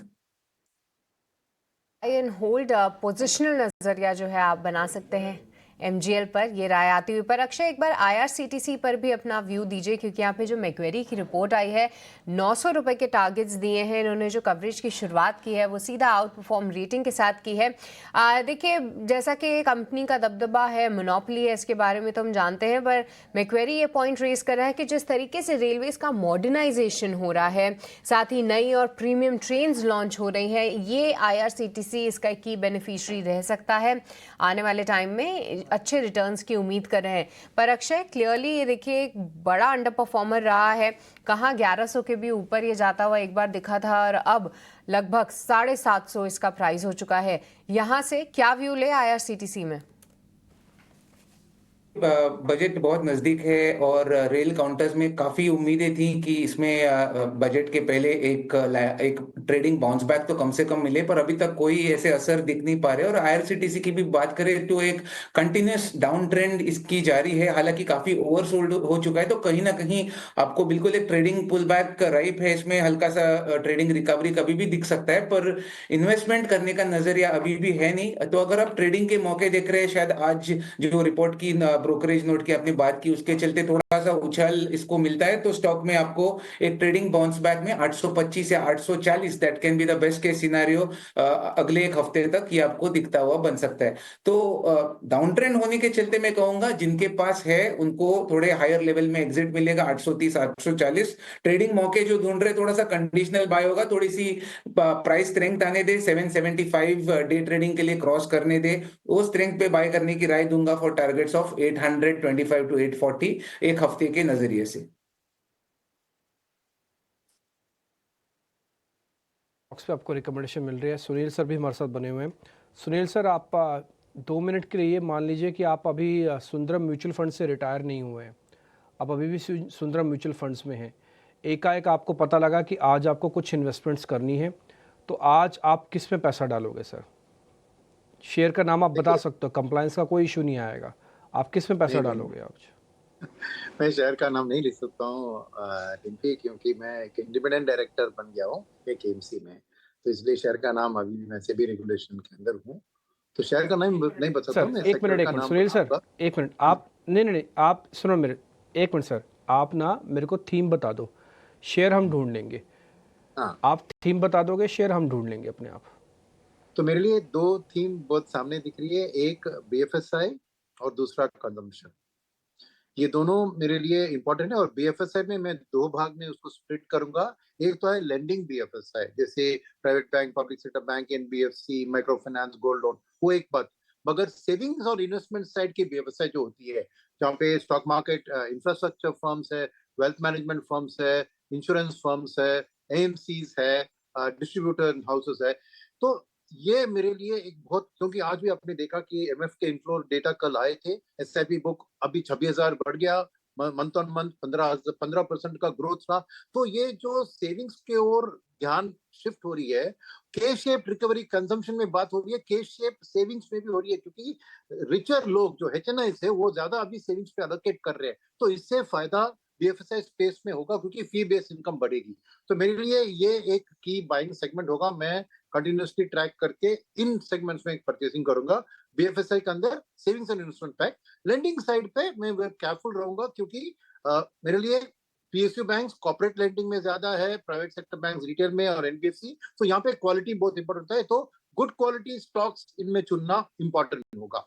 तो वो एक तरफ। और कंजम्पशन की बात अभी मैंने एक आंसर में दिया कि मेरे लिए एफएमसीजी में बहुत एक सॉफ्टनेस आई है, क्योंकि अर्बन डिमांड बहुत कम हो रही है, बॉटम ऑफ द नहीं पिकअप हो रहा है, के शेप नहीं है। मगर मेरे ख्याल में बजट में कुछ इंसेंटिव्स दिया जा सकता है इस बूस्ट के लिए, क्योंकि अल्टीमेटली कैपेक्स रिवाइवल के लिए मास कंजम्पशन का बढ़ना जरूरी है। तो मेरे ख्याल में इस बजट में थोड़ा पॉपुलिज्म, रेवेन्यू एक्सपेंडिचर के ऊपर थोड़ा ज्यादा फोकस होगा, जिसके कारण कंजम्पशन बेस्ड स्टॉक्स के ऊपर एक रैली आ सकती है और कैचअप रैली हो सकता है।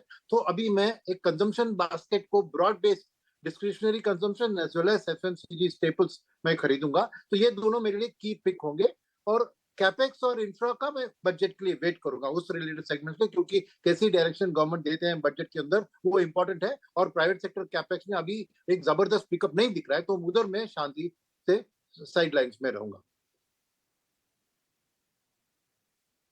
पॉइंट टेकन है सर। आप एक पीएफएसआई बता रहे हैं और थोड़ा कंजम्पशन वाला हिस्सा बता रहे हैं, तो मैं अपने आप ही चुन भी रहा हूँ, और थोड़ा थोड़ा आपने आइडिया दिया, तो हमने उसी से जुड़े हुए शेयर्स भी फायर किए स्क्रीन पर भी। अब मैं दो चीज़ें आपके सामने थोड़ा और रखता हूँ। मैं माफ़ कीजिए, रचित से पहले ज़रा पता करता हूँ। रचित भाई, जो कल मार्केट के अंदर जिन शेयर्स में तेज़ी बन रही थी, मैं उसी को ही कैरी फॉरवर्ड आज देख रहा हूँ। मैं एसआरएफ के अंदर आज भी बढ़त आएगी? कल तो न्यूज़ थी, फ्लो था, बड़ा जो भी था, है ना। एसआरएफ का बताओ, कितनी स्ट्रेंथ अभी और लगती है आपको? देखिए डिम्पी भाई, सबसे बड़ी बात है कि आज के टाइम केमिकल्स जो हैं वो बहुत ज्यादा अंडर परफॉर्म करते हुए रहे हैं, और देखने को ये मिलना चाहिए अब कि इनमें थोड़ा सा ट्रैक्शन और इंटरेस्ट देखने को मिल रहा है।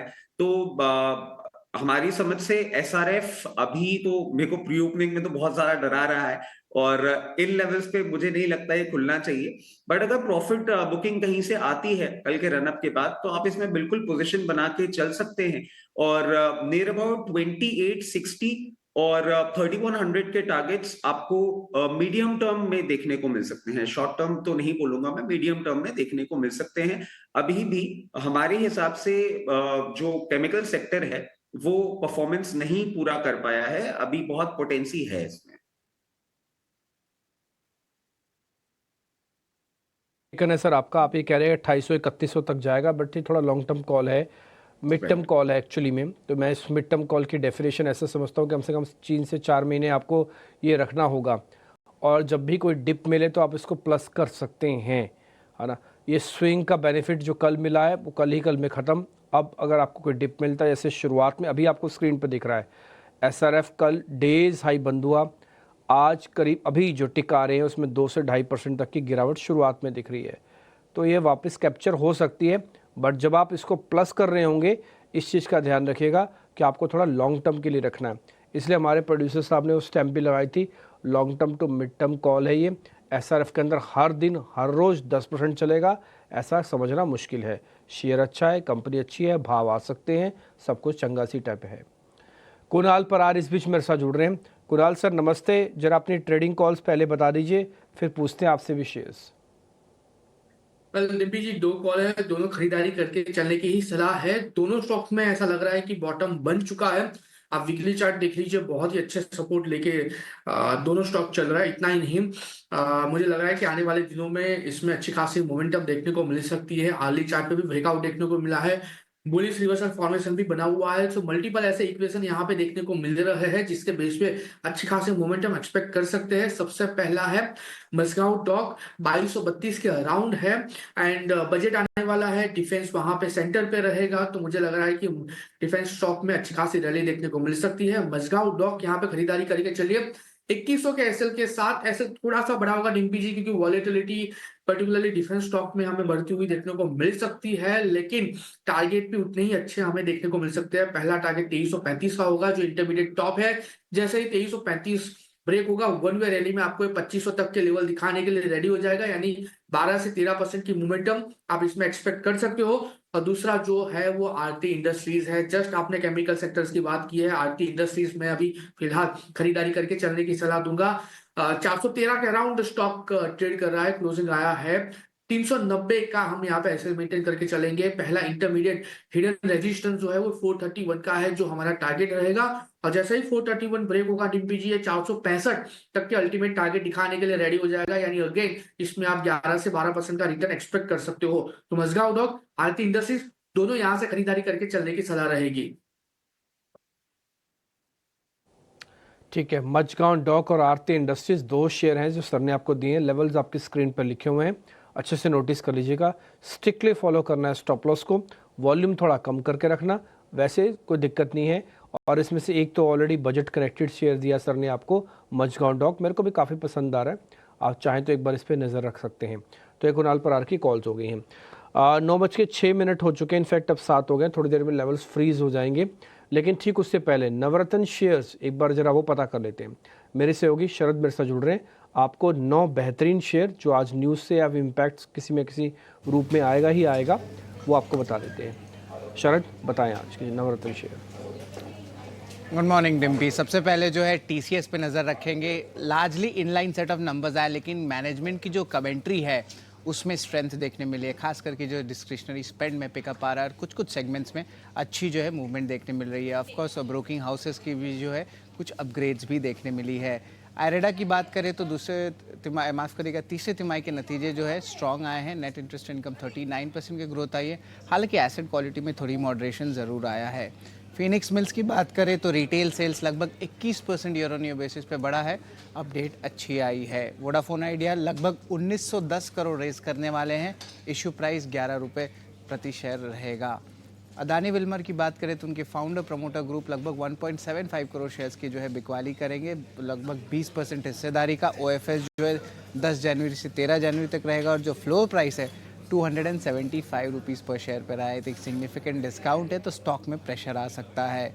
आरबी इंफ्रा की बात करें तो ग्रोथ टोल कलेक्शंस पे इंप्रूवमेंट आया है, 19% growth year on year basis पे आया है, नेट पॉजिटिव है। एसआरएफ कल के ट्रेड में देखी थी, बड़ी तेज़ी देखने मिली थी, जहाँ पे न्यूज़ फ्लो आ रहे थे कि डोमेस्टिक रेफ्रिजरेंट गैस की कंपनी है वो प्राइसिंग बढ़ा रहे हैं, लेकिन अब जो है कंपनी ने क्लैरिफिकेशन इशू किया है।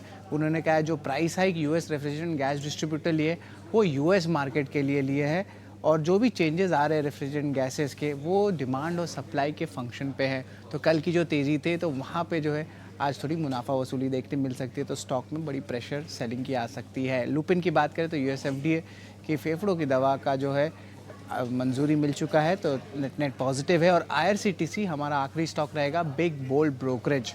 यहाँ पे मैक्वारी की रिपोर्ट आई है और इन्होंने इनिशिएट आउट परफॉर्म कर दिया है कंपनी का, और जो रेटिंग कवरेज में लक्ष्य है 900 रुपये प्रति शेयर का, और 20% का अपसाइड करंट लेवल से देखने मिल रहा है। कंपनी की मोनोपोली पोजीशन है जहां पे रेलवेज़ की ई टिकटिंग और केटरिंग सर्विसेज करती है, और 30% का फ्री कैश फ्लो मार्जिन है, और 30% का आरओई और रिटर्न ऑन इन्वेस्टेड कैपिटल है। तो ये अहम स्टॉक्स पे नज़र रखिएगा, यहाँ पे आज एक्शन दिखेगा।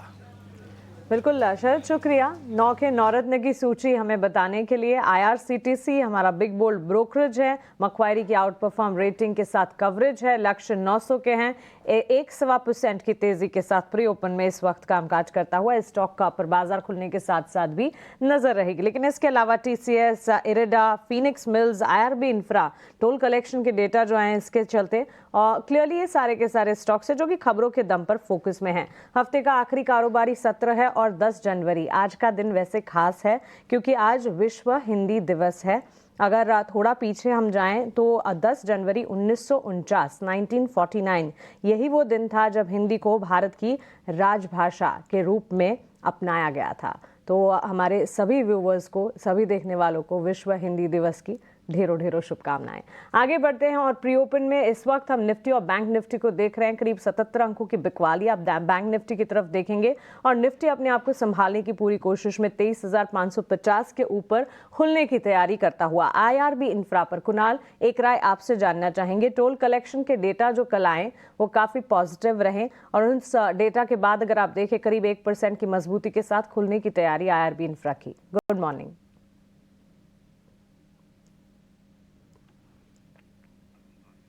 Kunal, please unmute yourself. Infra की बात करें, नो डाउट 56 के अराउंड ओपनिंग अभी देखने को मिल रहा है, लेकिन स्टॉक में मुझे लग रहा है कि अच्छी खासी मोमेंटम आने वाले दिनों में हमें देखने को मिल सकती है। ये बजट में पर्टिकुलरली 2 सेक्टर ज्यादा फोकस में रहेंगे, इंफ्रा एंड डिफेंस। तो मुझे लग रहा है कि IRB इंफ्रा को भी अच्छा खासा बेनिफिट वहां पे होने के चांसेस है। खरीदारी करके चलने की सलाह रहेगी। लोअर लेवल पर अगर मैं एसएल की बात करूं तो हमारा स्ट्रिक्ट एसएल रहेगा 54 का रहेगा। ये ट्रेडिंग के लिहाज से है। इन्वेस्टमेंट के लिहाज से अगर मैं बात करूं तो एक अच्छी खासी मोमेंटम एक्सपेक्ट कर सकते हैं आने वाले दिनों में। इमीडिएट बेसिस पे 63 का लेवल है, 63 जैसे ही क्रॉस होगा ये वापस अपने रिदम में आ जाएगा और वहां पे 73 तक के भी लेवल दिखा सकता है। सो ट्रेडिंग के लिहाज से हम ऐसे मेंटेन करके चलेंगे 54 का, और medium term to long term में मुझे लग रहा है कि 73 के ऊपर के भी लेवल ये स्टॉक आने वाले दिनों में हमें दिखा सकता है। Sunil sir, good morning. बाजार खुलने में बस 3 मिनट बचे हैं आपके पास। फंडामेंटल लॉन्ग टर्म नजरिया जानने के लिए आऊंगी जरूर बाजार खुलने के साथ साथ, लेकिन फीनिक्स मिल्स पर कुणाल एक राय आपकी जानना चाहेंगे। देखिए, रियल एस्टेट में इन दिनों हमने देखा था बिकवाली का दबाव पूरे के पूरे सेक्टर में था। Long term play up cycle अब भी मौजूद है, लेकिन फीनिक्स मिल्स के ताज़ा जो डेटा है सालाना आधार पर तीसरी तिमाही में रिटेल सेल्स 21% बढ़ी है। 3,958 करोड़ का डेटा देखने को मिला है। सेल्स अच्छी, प्री सेल्स के डेटा अच्छे दिख रहे हैं और करीब 1% की तेजी के साथ खुलने की तैयारी। फिनिक्स मिल की बात करें, तकरीबन 1654 के अराउंड ये स्टॉक का क्लोजिंग हमें देखने को मिला है। फिलहाल स्टॉक अच्छे खासे लेवल पे ट्रेड कर रहा है। मुझे लग रहा है कि यहाँ पे खरीदारी करके चलने की सलाह है। स्टॉक आने वाले दिनों में अच्छे खासे लेवल दिखा सकता है। प्री ओपनिंग की बात करूँ तो 1654 के अराउंड स्टॉक ट्रेड कर रहा है। खरीदारी करके चलने की सलाह रहेगी। ऊपरी लेवल पे 1900 जैसे ही ब्रेक होगा 2070 तक के लेवल ये स्टॉक आपको दिखाने के लिए रेडी हो जाएगा। लोअर लेवल पे बस इतना ही कंसर्न है कि लोअर लेवल पे जो सपोर्ट आ रहा है वो है 1520 का। सो अगर कोई भी गिरावट आती है स्टॉक में up to the level of 1600 तो 1520 के एसएल के साथ बिना डरे ये स्टॉक में खरीदारी करके चल सकते हैं हम लोग। ठीक है कुणाल सर, आज आप ऑफिस नहीं गए, घर से कर रहे हो काम? वेल सर, मैं सुबह आके ऑफिस में बैठा हूँ।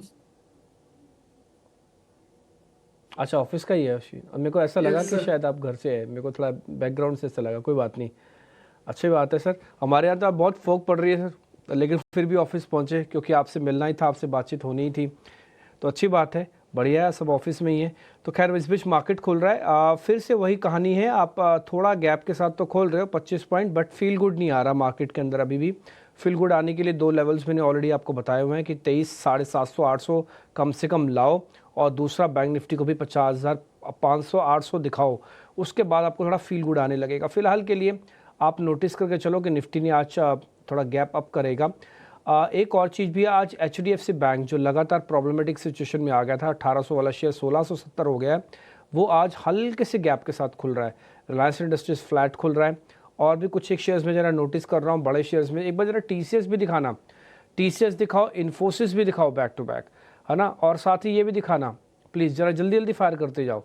देखो TCS खुल रहा है 3.5% ऊपर। यही बात अभी थोड़ी देर पहले हमारे एक सहयोगी जुड़े थे, संदीप इनफैक्ट मेहमान थे हमारे, तो उन्होंने भी आपको बताया थे, सृष्टि ने भी 8 मार्क्स दिए थे आउट ऑफ 10। तो ये इंडिकेट कर रहा है। और दूसरे सभी आईटी कंपनीज को थोड़ा ठीक कर रहा है। यही आईटी कंपनीज आज निफ्टी पे अपने डाइवर्जेंस दिखा रही हैं। बैंक निफ्टी के अंदर उतना बड़ा प्ले नहीं है, तो इसलिए आज निफ्टी के अंदर सौदे जल्दी जल्दी ढूंढना, थोड़े ऑप्शंस वाले भी अब एक्टिव हो जाओ, क्योंकि मेरे को लग रहा है कि 23,500 के आसपास का शायद 1 मिनट के लिए बेस बन भी सकता है। थोड़ा पुल बैक, एक रिलीफ वाला पुल बैक आ सकता है। देखते हैं क्या होता है। बाजार खुलने की कर रहा है तैयारी, बिल्कुल पहला टिकाना शुरू हो गया। अब 50 पॉइंट ऊपर आ चुके हैं। बैंक निफ्टी के अंदर गिरावट जो सिर्फ 60 पॉइंट की है, धीरे धीरे करके वो भी खत्म कर रहा है। और निफ्टी समेत करीब 23 पॉइंट ऊपर आके कामकाज करते हुए टीसीएस के अंदर आज गैप खुला, अच्छी बात है। और आप बढ़िया से मूवमेंट देख पा रहे हो। और यही बात हमने सुबह भी आपको बताई थी। एडवांस डिक्लाइन बहुत अच्छे नोट पे आज नहीं खुला है। अगर आप देखोगे तो 700 और वर्सेस 800 वर्सेस 900 शेयर्स हैं डिक्लाइंस में, तो ये बहुत अच्छा नहीं है। इसकी वजह थोड़ा मिड कैप में आज प्रेशर आया है और साथ ही थोड़ा सा बैंकिंग पे भी प्रेशर है, तो इसकी वजह से थोड़े एडवांस डिक्लाइन उतना अच्छा नहीं है। बट फिर भी कोई दिक्कत नहीं, सब कुछ चंगा सी टाइप लग रहा है अभी तक, तो ऐसी कोई प्रॉब्लम नहीं दिख रही है। देखो 15 का अभी तक विक्स नहीं आया, हम ऑलरेडी बहुत ही क्रिटिकल लेवल पे पहुंच चुके हैं। आई होप सो कि बाजार थोड़ा और रीगेन या थोड़ा और गेन करेगा। देखते हैं क्या होता है। आज थोड़ा ऑप्शंस वाले एक्टिव रहना, खासकर निफ्टी ऑप्शंस वाले, उनको कुछ ट्रेड देखने को मिल सकते हैं। शायद उनमें कहीं ना कहीं कुछ उबाल देखने को आ सकता है। ठीक है जी, ये तो हो गए कुछ पॉइंट्स हो गए। इंडिया विक्स को भी 10 मिनट बाद चेक करेंगे। शुरुआती झटका बैंक निफ्टी में और निफ्टी में डाइवर्जेंस के तौर पर दिख रहा है। 6-7 बड़े शेयर जो हम रोज़ देखते हैं आपकी स्क्रीन पर दिखा देंगे, फटाफट से दिखाते जाओ हम। रिलायंस इंडस्ट्रीज, HDFC बैंक, ये दोनों हल्के हल्के फ्लैट शेयर हैं। TCS ऊपर है, इन्फोसिस भी ऊपर आ गया है और ये दोनों के साथ हरा निशान है। और साथ ही साथ अगर आप दिखाना चाहो तो एक बार L&T और HUL भी दिखा दो। L&T कैपिटल गुड्स का और HUL कंजम्पशन का प्ले आपको बता देगा। उसके अंदर भी हमने देखा है कि कुछ ज़्यादा खास बड़ी मूवमेंट नहीं है। तो जो मैंने आपको 6 शेयर दिखाए बड़े वाले, उसमें से 3 शेयर पॉजिटिव हैं, तो 3 शेयर अभी भी नेगेटिव हैं। तो बाजार थोड़ा बटा हुआ है, थोड़ा समय लेगा। बट प्राइमा फेसी स्क्रीन को देख के, TCS के नंबर्स को देख के कि नंबर्स का शुभ आरंभ हुआ है, उस पर रिफ्लेक्शन आया है। निफ्टी का IT इंडेक्स अपने आप में 2% ऊपर है, तो ये मैं मान के चलता हूँ कि हम नंबर्स पे रिस्पेक्ट देंगे। थोड़ा भी लीक से अच्छे नंबर आएंगे तो मार्केट इसको रिस्पेक्ट देगा, और मार्केट के समय रिक्वायरमेंट भी है वो रिस्पेक्ट देना भी। तो शायद ये अच्छे और शुभ संकेतों में से एक है। देखते हैं, थोड़ा 5-7-10 मिनट और वेट करो, एक दो थोड़ा और लीडरशिप को और आ जाने दो, उसके बाद मेरे को लग रहा है आपका काम बन जाएगा। देखते हैं अभी और क्या होता है। आ जाते हैं कुछ और शेयर्स पर या फिर मार्केट के टॉप गेनर्स वगैरह पर, जहाँ पर आज थोड़ी स्ट्रेंथ आई है शुरुआत में। टेक महिंद्रा, विप्रो, इन्फोसिस वो तो है ही है, HCL टेक भी आप हरे निशान में देखेंगे। तो कुल मिला के आज IT आपको ज़्यादा चमकता हुआ सितारा दिखेगा, वो TCS के नंबर्स की वजह से और थोड़ा बहुत बिजनेस की ग्रोथ को लेकर भी है। इसके अलावा जो शेयर आज वीक है वो इंडसइंड बैंक है, करीब 1% नीचे है। SBI में भी शुरुआती प्रेशर है थोड़ा, NTPC भी हल्के से प्रेशर में ट्रेड कर रहा है। एडवांस डिक्लाइन खराब होने के बावजूद भी निफ्टी आपको 45 पॉइंट ऊपर इसलिए दिख रहा है क्योंकि IT की वेटेज और IT के सभी शेयर्स तेज़ हैं। नहीं तो इस तरह की एडवांस डिक्लाइन में निफ्टी कम से कम 100 पॉइंट नीचे होता। But thanks to IT companies and thanks to TCS numbers, जिसने ये चीज़ प्रूव करके दिखाया और डाइवर्जेंस भी करके दिखाया। अब मेरे को लग रहा है कि थोड़ी तस्वीर बदलनी चाहिए।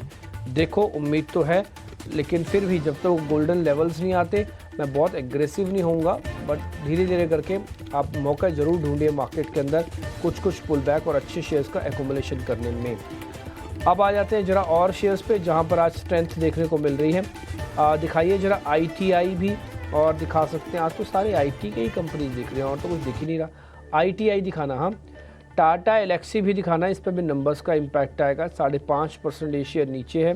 SRF के अंदर आज प्रॉफिट बुकिंग हुई है, जो मैं सुबह भी आपको नोटिस करवा रहा था। 3.5% ये शेयर नीचे है। हीट में अब भी आने लग गए। IT तो पूरा ही आज ग्रीन में है, कोई भी शेयर आपको लाल निशान में नहीं दिखेगा। और भी हीट में फटाफट से फायर करते रहो आप। इसके अलावा आप जो थोड़े कमज़ोर काउंटर देख पा रहे हैं उसमें KPIT टेक है। ये सूडो IT जैसी कंपनी है, मतलब थोड़ा टेक्नोलॉजी बनाती है। ये ऑटो इसका मेन कंपोनेंट है। जो भी आजकल फीचर्स देखते हो ना गाड़ियों में, हाइड्रोजन वाली गाड़ियाँ भी आएंगी, उसमें KPIT बहुत बड़ा काम कर रहा है। हालांकि शेयर चला हुआ है बट आज थोड़ा प्रॉफिट बुकिंग दिखा रहा है। ये निफ्टी बैंक है। HDFC बैंक में तो है हल्की फुल्की सी बढ़त, लेकिन इसमें ICICI, इंडसन, कोटक, एक्सिस, ये चारों बैंक अभी भी मिस हैं, इनका थोड़ा आना चाहिए। ऑटो एक छुपा हुआ खिलाड़ी हो सकता है, टाटा मोटर्स, मारुति, है ना, ये कुछ एक वैल्यूएशन पे अच्छे लग रहे हैं और बहुत सारे एनालिस्ट आपको ये कॉल देते भी हैं कि देखिए टाटा मोटर्स को एक्यूमुलेट कर लो या मारुति को कर लो या कमर्शियल में से अशोक लीलैंड को कर लो। इस तरह की बहुत कॉल्स आपके पास आती हैं।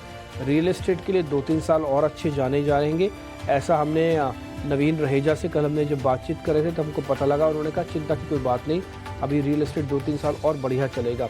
निफ्टी ऑटो इंडेक्स आप अपनी स्क्रीन पे वापस से देख पा रहे हैं। तो कुल मिला के आज मेरे को IT और IT लेड जनित, मतलब जिसको कहते हैं ना, वो तेज़ी मार्केट के अंदर दिख रहे हैं। थोड़ा वेट एंड वॉच करना पड़ेगा, सिर्फ IT से काम नहीं चलेगा, 2-4 प्लेयर और सहयोग करें तो बाजार के अंदर एक पुल बैक आ सकता है। ये पुल बैक इसलिए रिक्वायरमेंट है, शॉर्ट कवरिंग चाहिए हमको एक्चुअली में।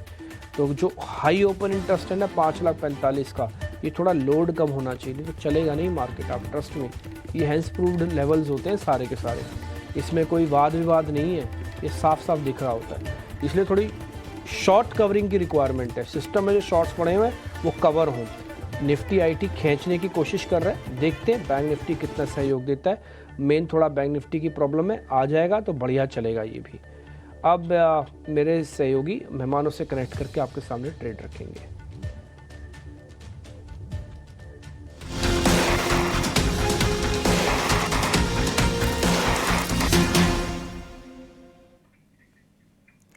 ऑलराइट, तो चलिए अच्छी शुरुआत हुई है और IT लेड रैली जो है आज हम देख रहे हैं। अब देखते हैं कि कितना सस्टेन कर पाते हैं ये, और TCS के बाद और कौन से काउंटर्स जो हैं उभरते हुए नजर आते हैं। पर चलिए ओपनिंग ट्रेड में शुरू करेंगे हमारे एक्सपर्ट से उनके कॉल्स लेना। और कुणाल, ओपनिंग के बाद आपकी नज़र कहाँ पर है, बताइए। फिलहाल मैं व्हीकली वॉच की ही स्ट्रेटेजी यूज करूंगा। नो डाउट ऑटो सेक्टर और IT सेक्टर में एक अच्छी खासी मोमेंटम देखने को मिली है, लेकिन उतना कॉन्फिडेंस फिलहाल नहीं आ रहा है शुरुआती ट्रेडिंग सेशन में। मैं टाइमिंग के लिए थोड़ा सा वेटिंग वॉच करके चलूंगा। ठीक है, तो थोड़ा सा वेट एंड वॉच ज़रूर करेंगे। पर कुणाल देखिए, जिस तरीके से IT काउंटर्स ऊपर आ रहे हैं, मैं खास तौर से इन्फोसिस को देख रही थी। कुणाल, इस पे अगर आप चार्ट चेक दे पाएँ तो, क्योंकि कहीं ना कहीं 1950 के ऊपर जाने की और ब्रेकआउट देने की तैयारी में है। पर जिस तरीके से ओपनिंग के बाद डेटा बिल्डअप हो रहे हैं या लॉन्ग एडिशंस हो रहे हैं, क्या आपको लग रहा है कि इसके ऊपर सस्टेन कर सकता है ये काउंटर, या फिर किसी ने निचले स्तरों पर लिया है तो उसको भी निकल जाना चाहिए? अगर ट्रेडिंग के लिहाज से है तो मैं कहूंगा कि थोड़ा सा वेट कीजिए। ऊपर में 1975 और 2000 तक के लेवल आ सकते हैं, तो वहां पे ट्रेडिंग के लिहाज से निकल सकते हैं। लेकिन अगर medium term to long term की अगर मैं बात करूं तो निकलने की जरूरत बिल्कुल नहीं है।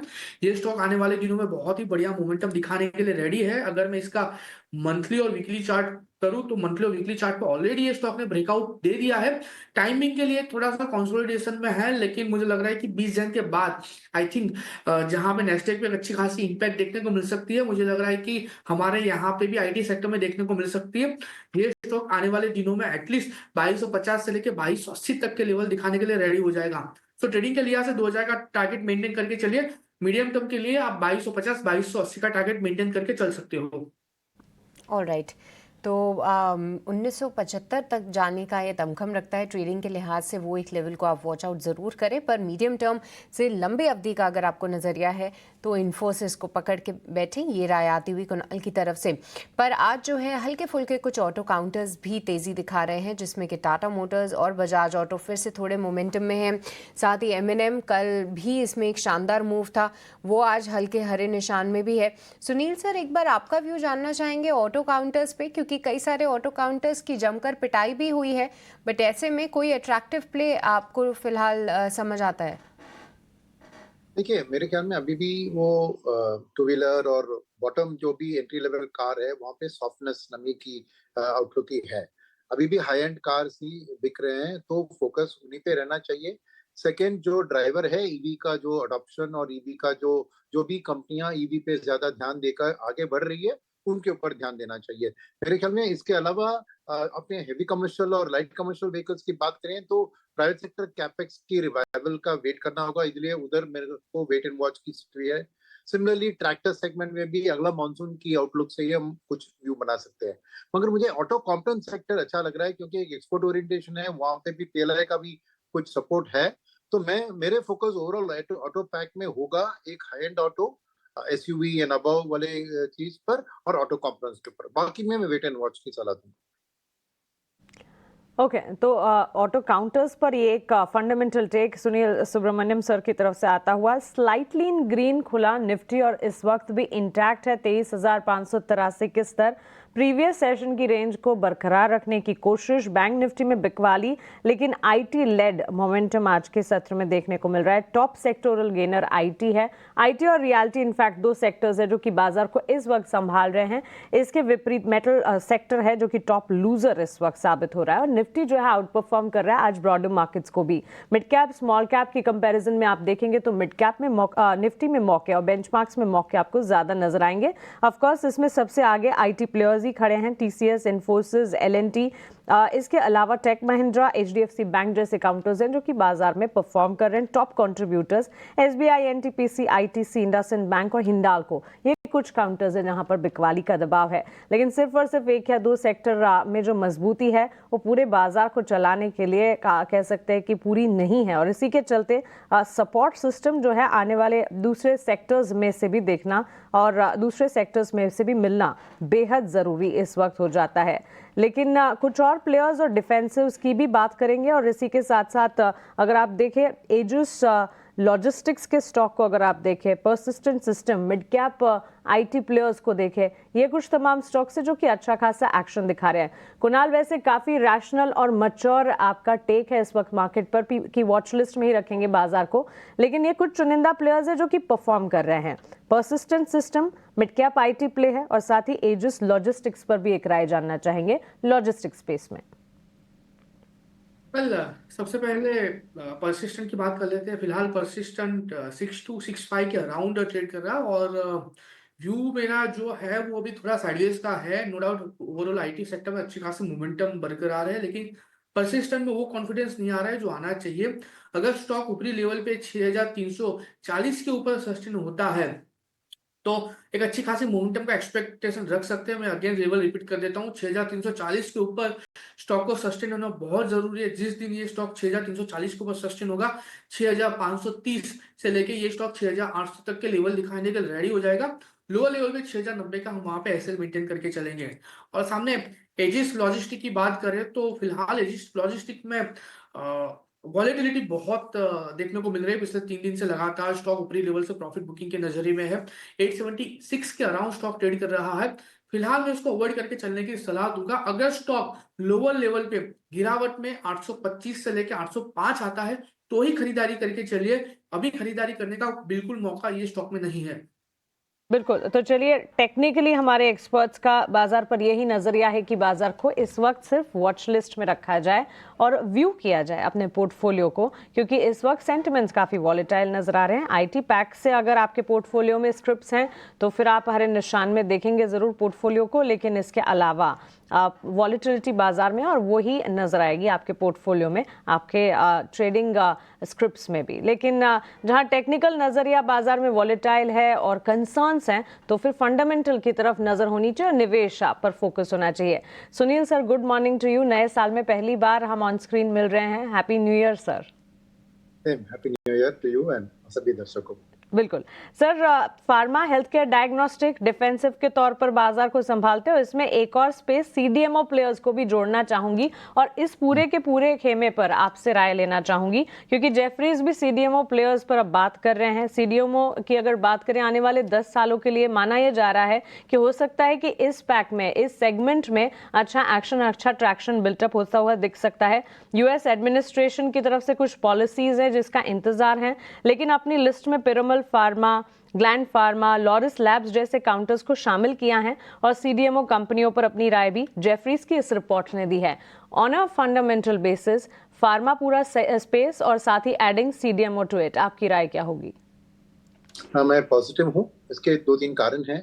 एक है डॉलर की स्ट्रेंथन जो हो रही है विद ट्रम्प एडमिनिस्ट्रेशन और ट्रम्प की टैरिफ्स और वो पॉलिसी के कारण शायद डॉलर में एक स्ट्रेंथ रहेगी, तो नेचुरली रुपी का वीकनिंग का स्टोरी फार्मा एक एक्सपोर्ट इन फार्मा के लिए पॉजिटिव है, वो एक पॉजिटिव बूस्ट देता है। सेकंड, जो सीडीएमओ की अपने बात की, देखिए इसमें बहुत बड़ा इशू क्या है कि चाइना बहुत बड़ा प्लेयर है इसमें, और जो टैरिफ ट्रम्प लगाने वाले हैं चाइना के ऊपर या थ्रेट कर रहे हैं, उसके कारण चाइना ने ऑलरेडी एक्शन शुरू किया कि वो डाइवर्सिफाई कर रहे हैं अपने मैन्युफैक्चरिंग को चाइना के बाहर निकालकर उस प्रोडक्ट को उन देशों से। तो वियतनाम अव्वल नंबर पे आता है, मगर इंडिया का भी इसमें बहुत बड़ा हाथ होगा, और क्योंकि एपीआई इसमें चाइना डोमिनेंट है तो इंडिया उधर से इंपोर्ट करती है एपीआई, तो शायद वो प्रोडक्शन अगर इंडिया में शामिल हो गया और पीएलआई के जरिए उसको सपोर्ट मिलेगा तो इसमें बहुत बड़ी एक लंबी ग्रोथ पाथ सामने दिख रही है। मैं इसको चाइना +1+1 कहूंगा।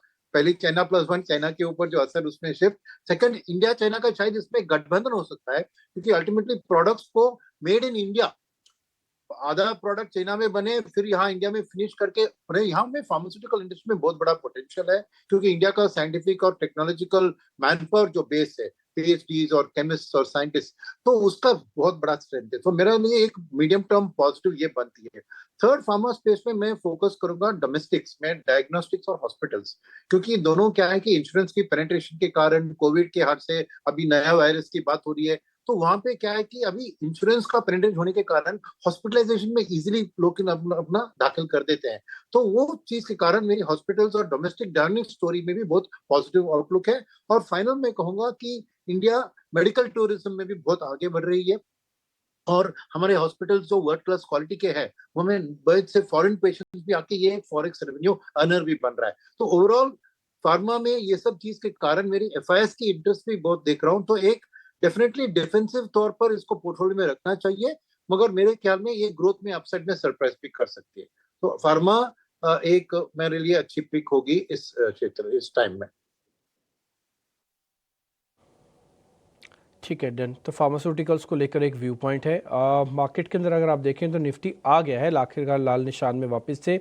जो हिम्मत इसने जुटानी थी वो सब के सब हिम्मत फिर से ख़त्म हो गई।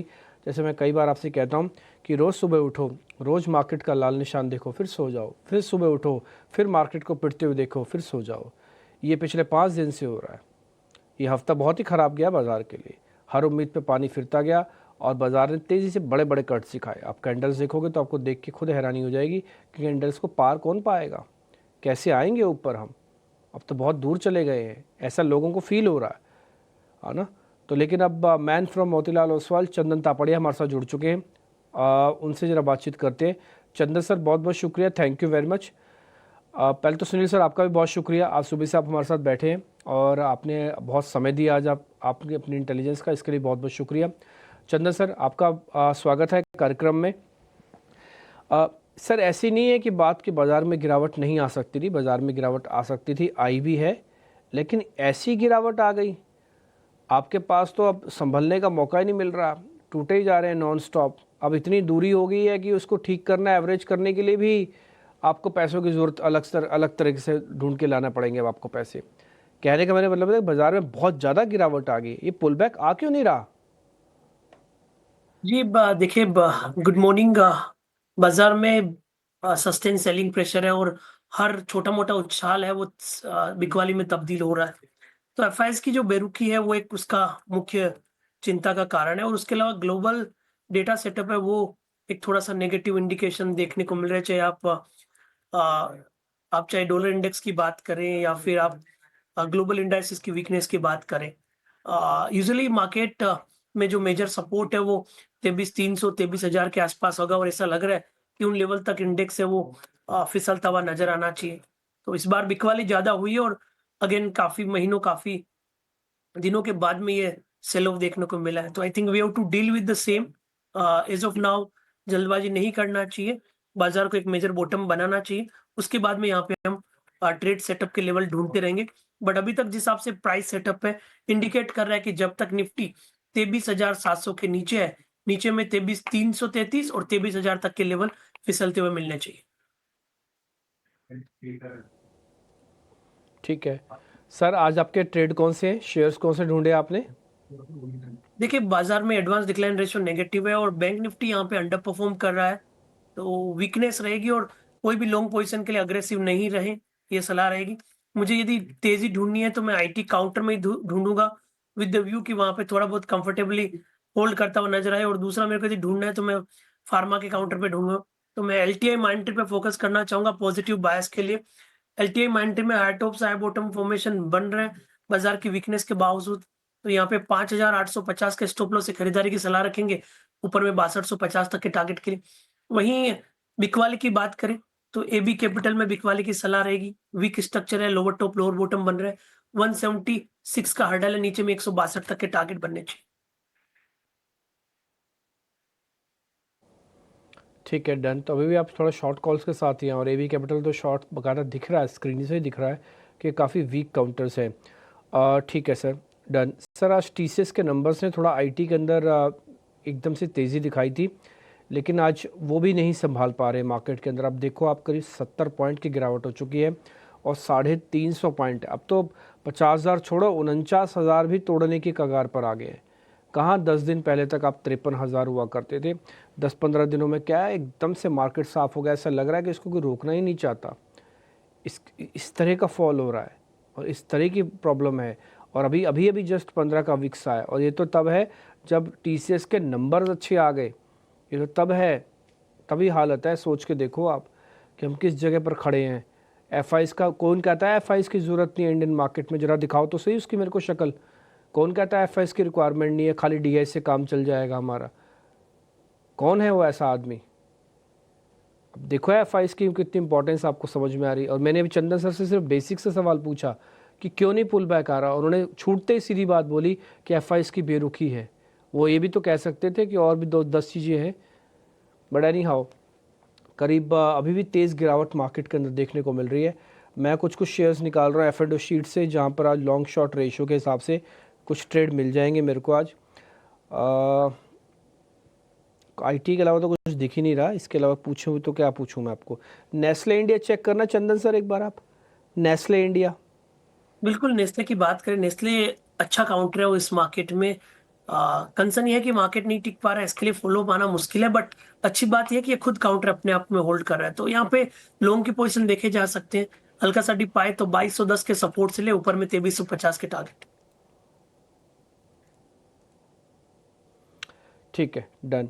कुछ और शेयर्स भी हैं मेरे पास जो मैं ज़रा पता कर लेता हूँ आपसे, फिर मेरे सहयोगियों के पास भी काफ़ी सारे क्वेश्चंस हैं, वो भी आपसे ज़रा जानेंगे।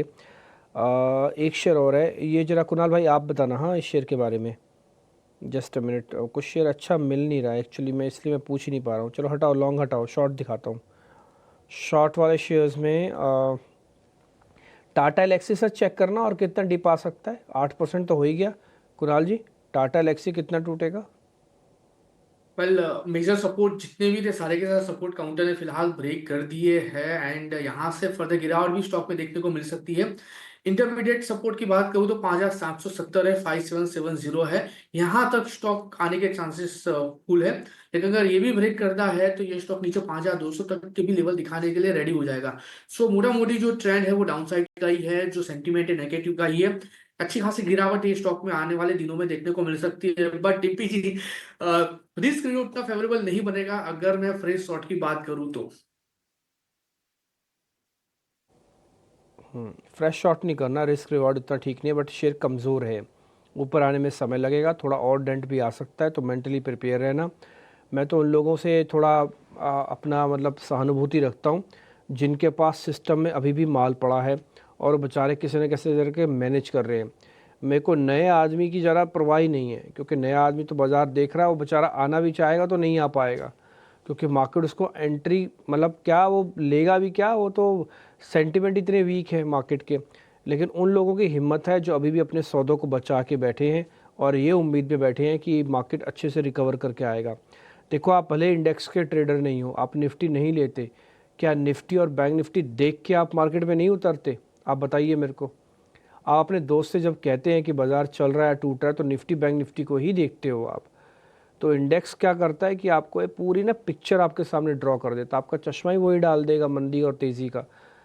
तो ये बात सच है कि स्टॉक स्पेसिफिक काम करना चाहिए, लेकिन मार्केट का जब इस तरह का फॉल आता है, आज के मैं फॉल से मेरे को बड़ा अजीब लग रहा है देख के। मेरे पास तो पॉइंट्स नहीं है। अगर मैं एक एनालिस्ट की तरह मैं वहाँ बैठ जाऊँ और मेरे से कोई एंकर पूछे कि कालरा जी बताइए ज़रा क्यों बाजार टूट रहा है, तो मेरे पास बताने के लिए नहीं है कुछ भी। भाई शॉर्ट हो रहा है, क्यों हो रहा है जी, नहीं पता। क्यों नहीं पता? तो नहीं पता जी, बस नहीं पता। वैसा हो रहा है। मेरे पास तो पॉइंट्स ही नहीं है बोलने के लिए, मैं आपको सच्ची बात बता रहा हूँ। और एंकर होंगे मजे हुए खिलाड़ी, वो कहाँ से पढ़ के आते मेरे को नहीं पता, मेरी ऐसी पढ़ाई नहीं है। आज का फॉल मार्केट के अंदर एक एबनॉर्मल फॉल जैसा है, ये होना नहीं चाहिए था जो हो रहा है अभी भी।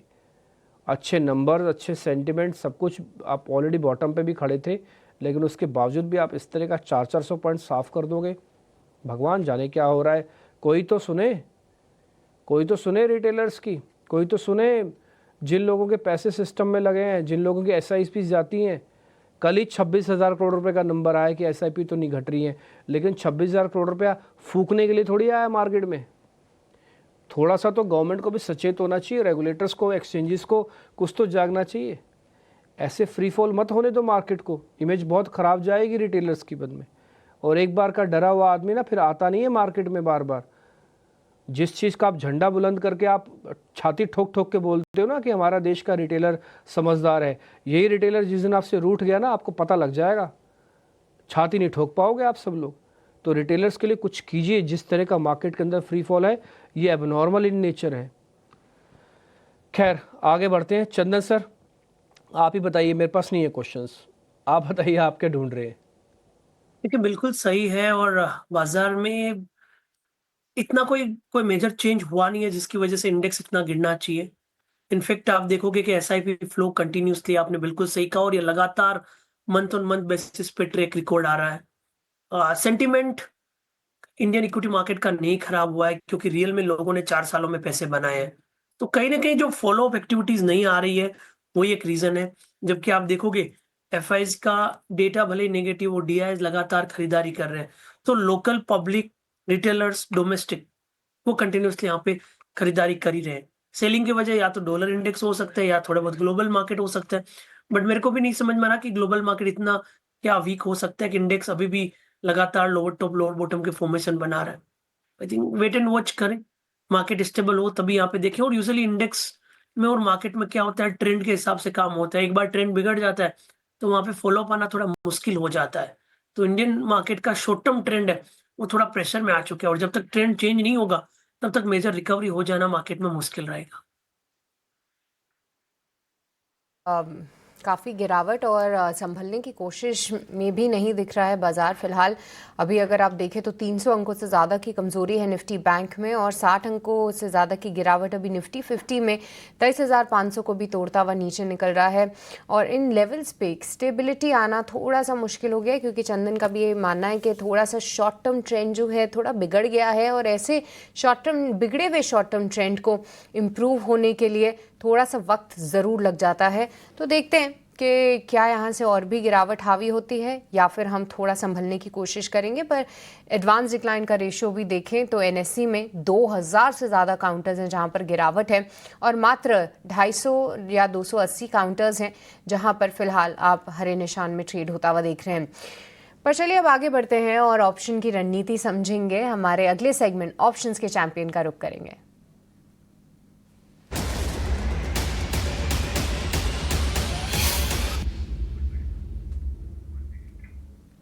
तो आज के ऑप्शंस के चैंपियन की रणनीति बताने के लिए हमारे साथ ध्वनि पटेल जुड़ चुकी हैं। ध्वनि, गुड मॉर्निंग। बताइए क्या रणनीति है ऑप्शन सेगमेंट से? क्या यहाँ पर आप कॉल बाय करना चाहेंगे या फिर गिरावट को देखते हुए पुट की स्ट्रैटेजी है फिलहाल? Good morning. यहाँ पे ओवरऑल जो गिरावट है वो मार्केट के अंदर और भी ज्यादा देखने को मिल सकती है, तो पुट की स्ट्रैटेजी लेके ही चलेंगे। यहाँ पे बैंकिंग सेक्टर में यहाँ पे गिरावट जो है वो और देखने को मिल सकती है। वीक काउंटर्स में HDFC बैंक है जहाँ पे ये गिरावट और ज्यादा गहराती हुई देखने को मिल सकती है। कल के सेशन में स्टॉक ने अपनी जो 200 DMA है उसको भी नीचे की तरफ क्रॉस करा और उसके नीचे क्लोजिंग दी है। तो 1660 के पुट ऑप्शन के जरिए हम इसको ट्रेड करेंगे। 26.70 के आसपास के भाव पे आपको इसको खरीदना है। इसका जो टारगेट रहेगा ऑन द हायर साइड, आपको 40 रुपए का टारगेट बन रहा है और स्टॉप लॉस 20 रुपए का लगा के चलना है। अधिकतम मुनाफा 7,315 और नुकसान 3,685 का हो सकता है। HDFC बैंक या पुट के जरिए यहाँ पर आप ट्रेड ले सकते हैं। अभी फिलहाल आप देखें तो लगभग सपाट ही ट्रेड कर रहा है HDFC बैंक। यहाँ पर 1660 की आप पुट खरीदे, उससे जुड़े लक्ष्य और स्टॉप लॉस आपकी स्क्रीन पे दिए गए हैं। रिस्क रिवॉर्ड जो है वो काफ़ी फेवरेबल बताया जा रहा है, पर स्टॉप लॉस का ध्यान आप खास तौर से रखें, क्योंकि ये भी आपको हम बता दें कि FNO सेगमेंट में 10 में से 9 लोगों को नुकसान ही होता है और ऑन एन एवरेज जो नुकसान है वो 50,000 रुपये का होता है। तो अगर आप ये ट्रेड ले रहे हैं तो अपने स्टॉप लॉसेस का ध्यान खास तौर से रखें और इस डिस्क्लोजर को भी नोट करें कि किस तरीके से रिस्की साबित हो सकता है ये FNO का ट्रेड। पर चलिए, आज IT का ही दिन है, जहां पर IT अगर लीड करता हुआ दिख रहा है तो बैंक्स ने एक बैकफुट फिर से ले ली है और ऐसे में कई सारे ऐसे काउंटर्स आप ध्यान में रखिए जिनमें हाल फिलहाल एक अच्छी तेज़ी हमें देखने को मिली थी। वो तेज़ी जो है फिजल आउट हो रही है, जिसमें कि निफ्टी का टॉप लूज़र अगर हम देखें तो अभी श्रीराम फाइनेंस है। कुछ दिनों पहले भी इस काउंटर में गिरावट ज़रूर थी। एक बार चंदन आपसे ही चार्ट चेक लेना चाहेंगे कि श्रीराम फाइनेंस एक हाई बीटा नाम ज़रूर है, पर कहीं ना कहीं चंदन ये जो स्टॉक है थोड़ा गिरावट का शिकार होते हुए 2800 के माफ़ कीजिएगा, जो 550 के जो लेवल्स के आसपास है, इसको तोड़ने की कोशिश में है। चंदन, आप कैसे देख रहे हैं इस काउंटर को? काउंटर में शायद कॉर्पोरेट एक्शन हुआ है और कॉर्पोरेट एक्शन के बाद में अब जो इमीडिएट सपोर्ट है वो 532 के आसपास आ रहा है। 532 को एक इम्पोर्टेंट लेवल के ध्यान रखें, वो लेवल टूटता है तो और सेलिंग प्रेशर बनेगा।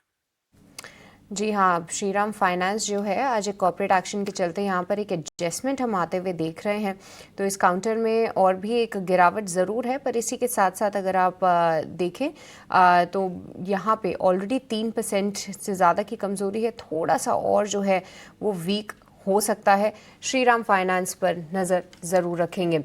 इसके अलावा आज अगर हम देखें तो Adani enterprise, IndusInd bank, NTPC जैसे स्टॉक्स जो हैं गिरावट का शिकार हो रहे हैं और मेटल काउंटर्स पर भी प्रेशर है, क्योंकि यहाँ पर ब्रोकरेज नोट के चलते देख रहे थे हम कि हिंडाल्को, टाटा स्टील, इन सभी पर जो हैं टारगेट प्राइस कट किए गए हैं। कुणाल, कोई मेटल स्टॉक जो कि आपको लगता है और भी वीक हो सकता है इन स्तरों से? वेल, ओवरऑल मेटल काउंटर्स की बात करें जिस हिसाब से फिलहाल मोमेंटम है सारे के सारे मेटल काउंटर्स में, फर्दर गिरावट भी यहाँ पे हमें देखने को मिल सकती है।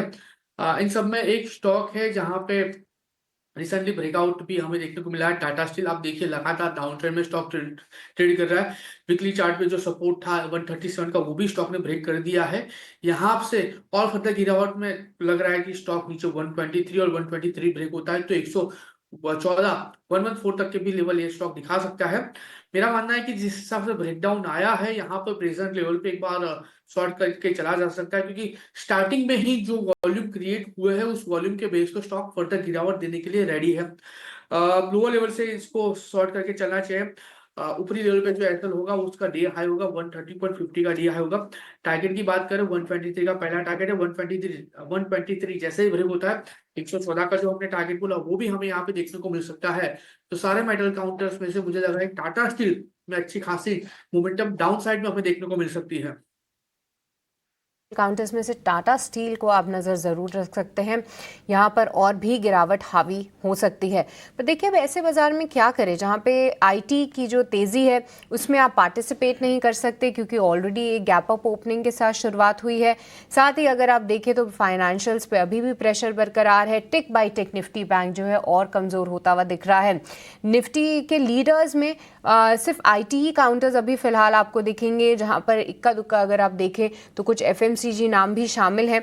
पर गिरावट जो है धीरे धीरे करके काफ़ी गहर आ रही है, क्योंकि जहाँ पर नतीजे हल्के भी निराश किए हैं जैसे कि टाटा LXC, अब वो गिरावट देखिए अब 8% की हो गई है। इसके अलावा SRF, नवीन फ्लोरिन जो कि कल के शाइनिंग स्टार्स थे न्यूज़ फ्लो के चलते, एक कमेंट्री आई कि हाँ डिमांड को ध्यान में रखते हुए हम अपने प्राइस हाइक लेंगे। उन स्टॉक्स की जमकर आज धुलाई हो रही है। साथ ही कुछ और काउंटर्स जो कि थोड़े हाई बीटा नेम्स भी हैं, उनमें से एक हुडको भी एक स्टॉक है।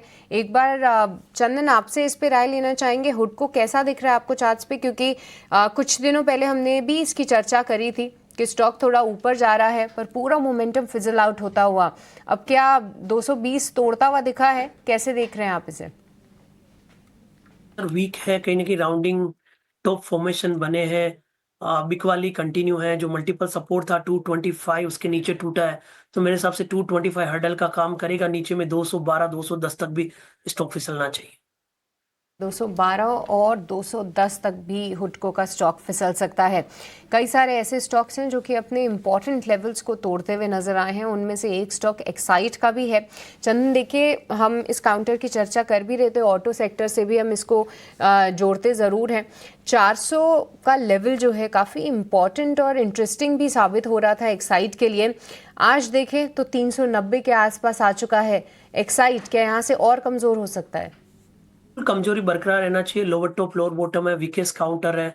400 जब तक नहीं निकलता हर्डल रहेगा, सस्टेन कॉल राइटिंग है। नीचे में 380 375 तक के टारगेट ओपन होने चाहिए।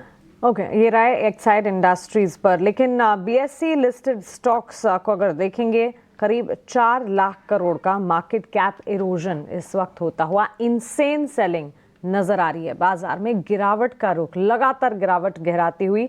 बेंचमार्क्स के मुकाबले ब्रॉडर मार्केट्स में ज्यादा गिरावट और ज्यादा बिकवाली हावी होती हुई नजर आ रही है। मल्टी मंथ लोज पर, चाहे फिर वो इंडिसेस हो या सेक्टर स्पेसिफिक परफॉर्मेंस हो, नजर आ रहा है। बैंक निफ्टी 7 महीने के निचले स्तर पर लुढ़कता हुआ।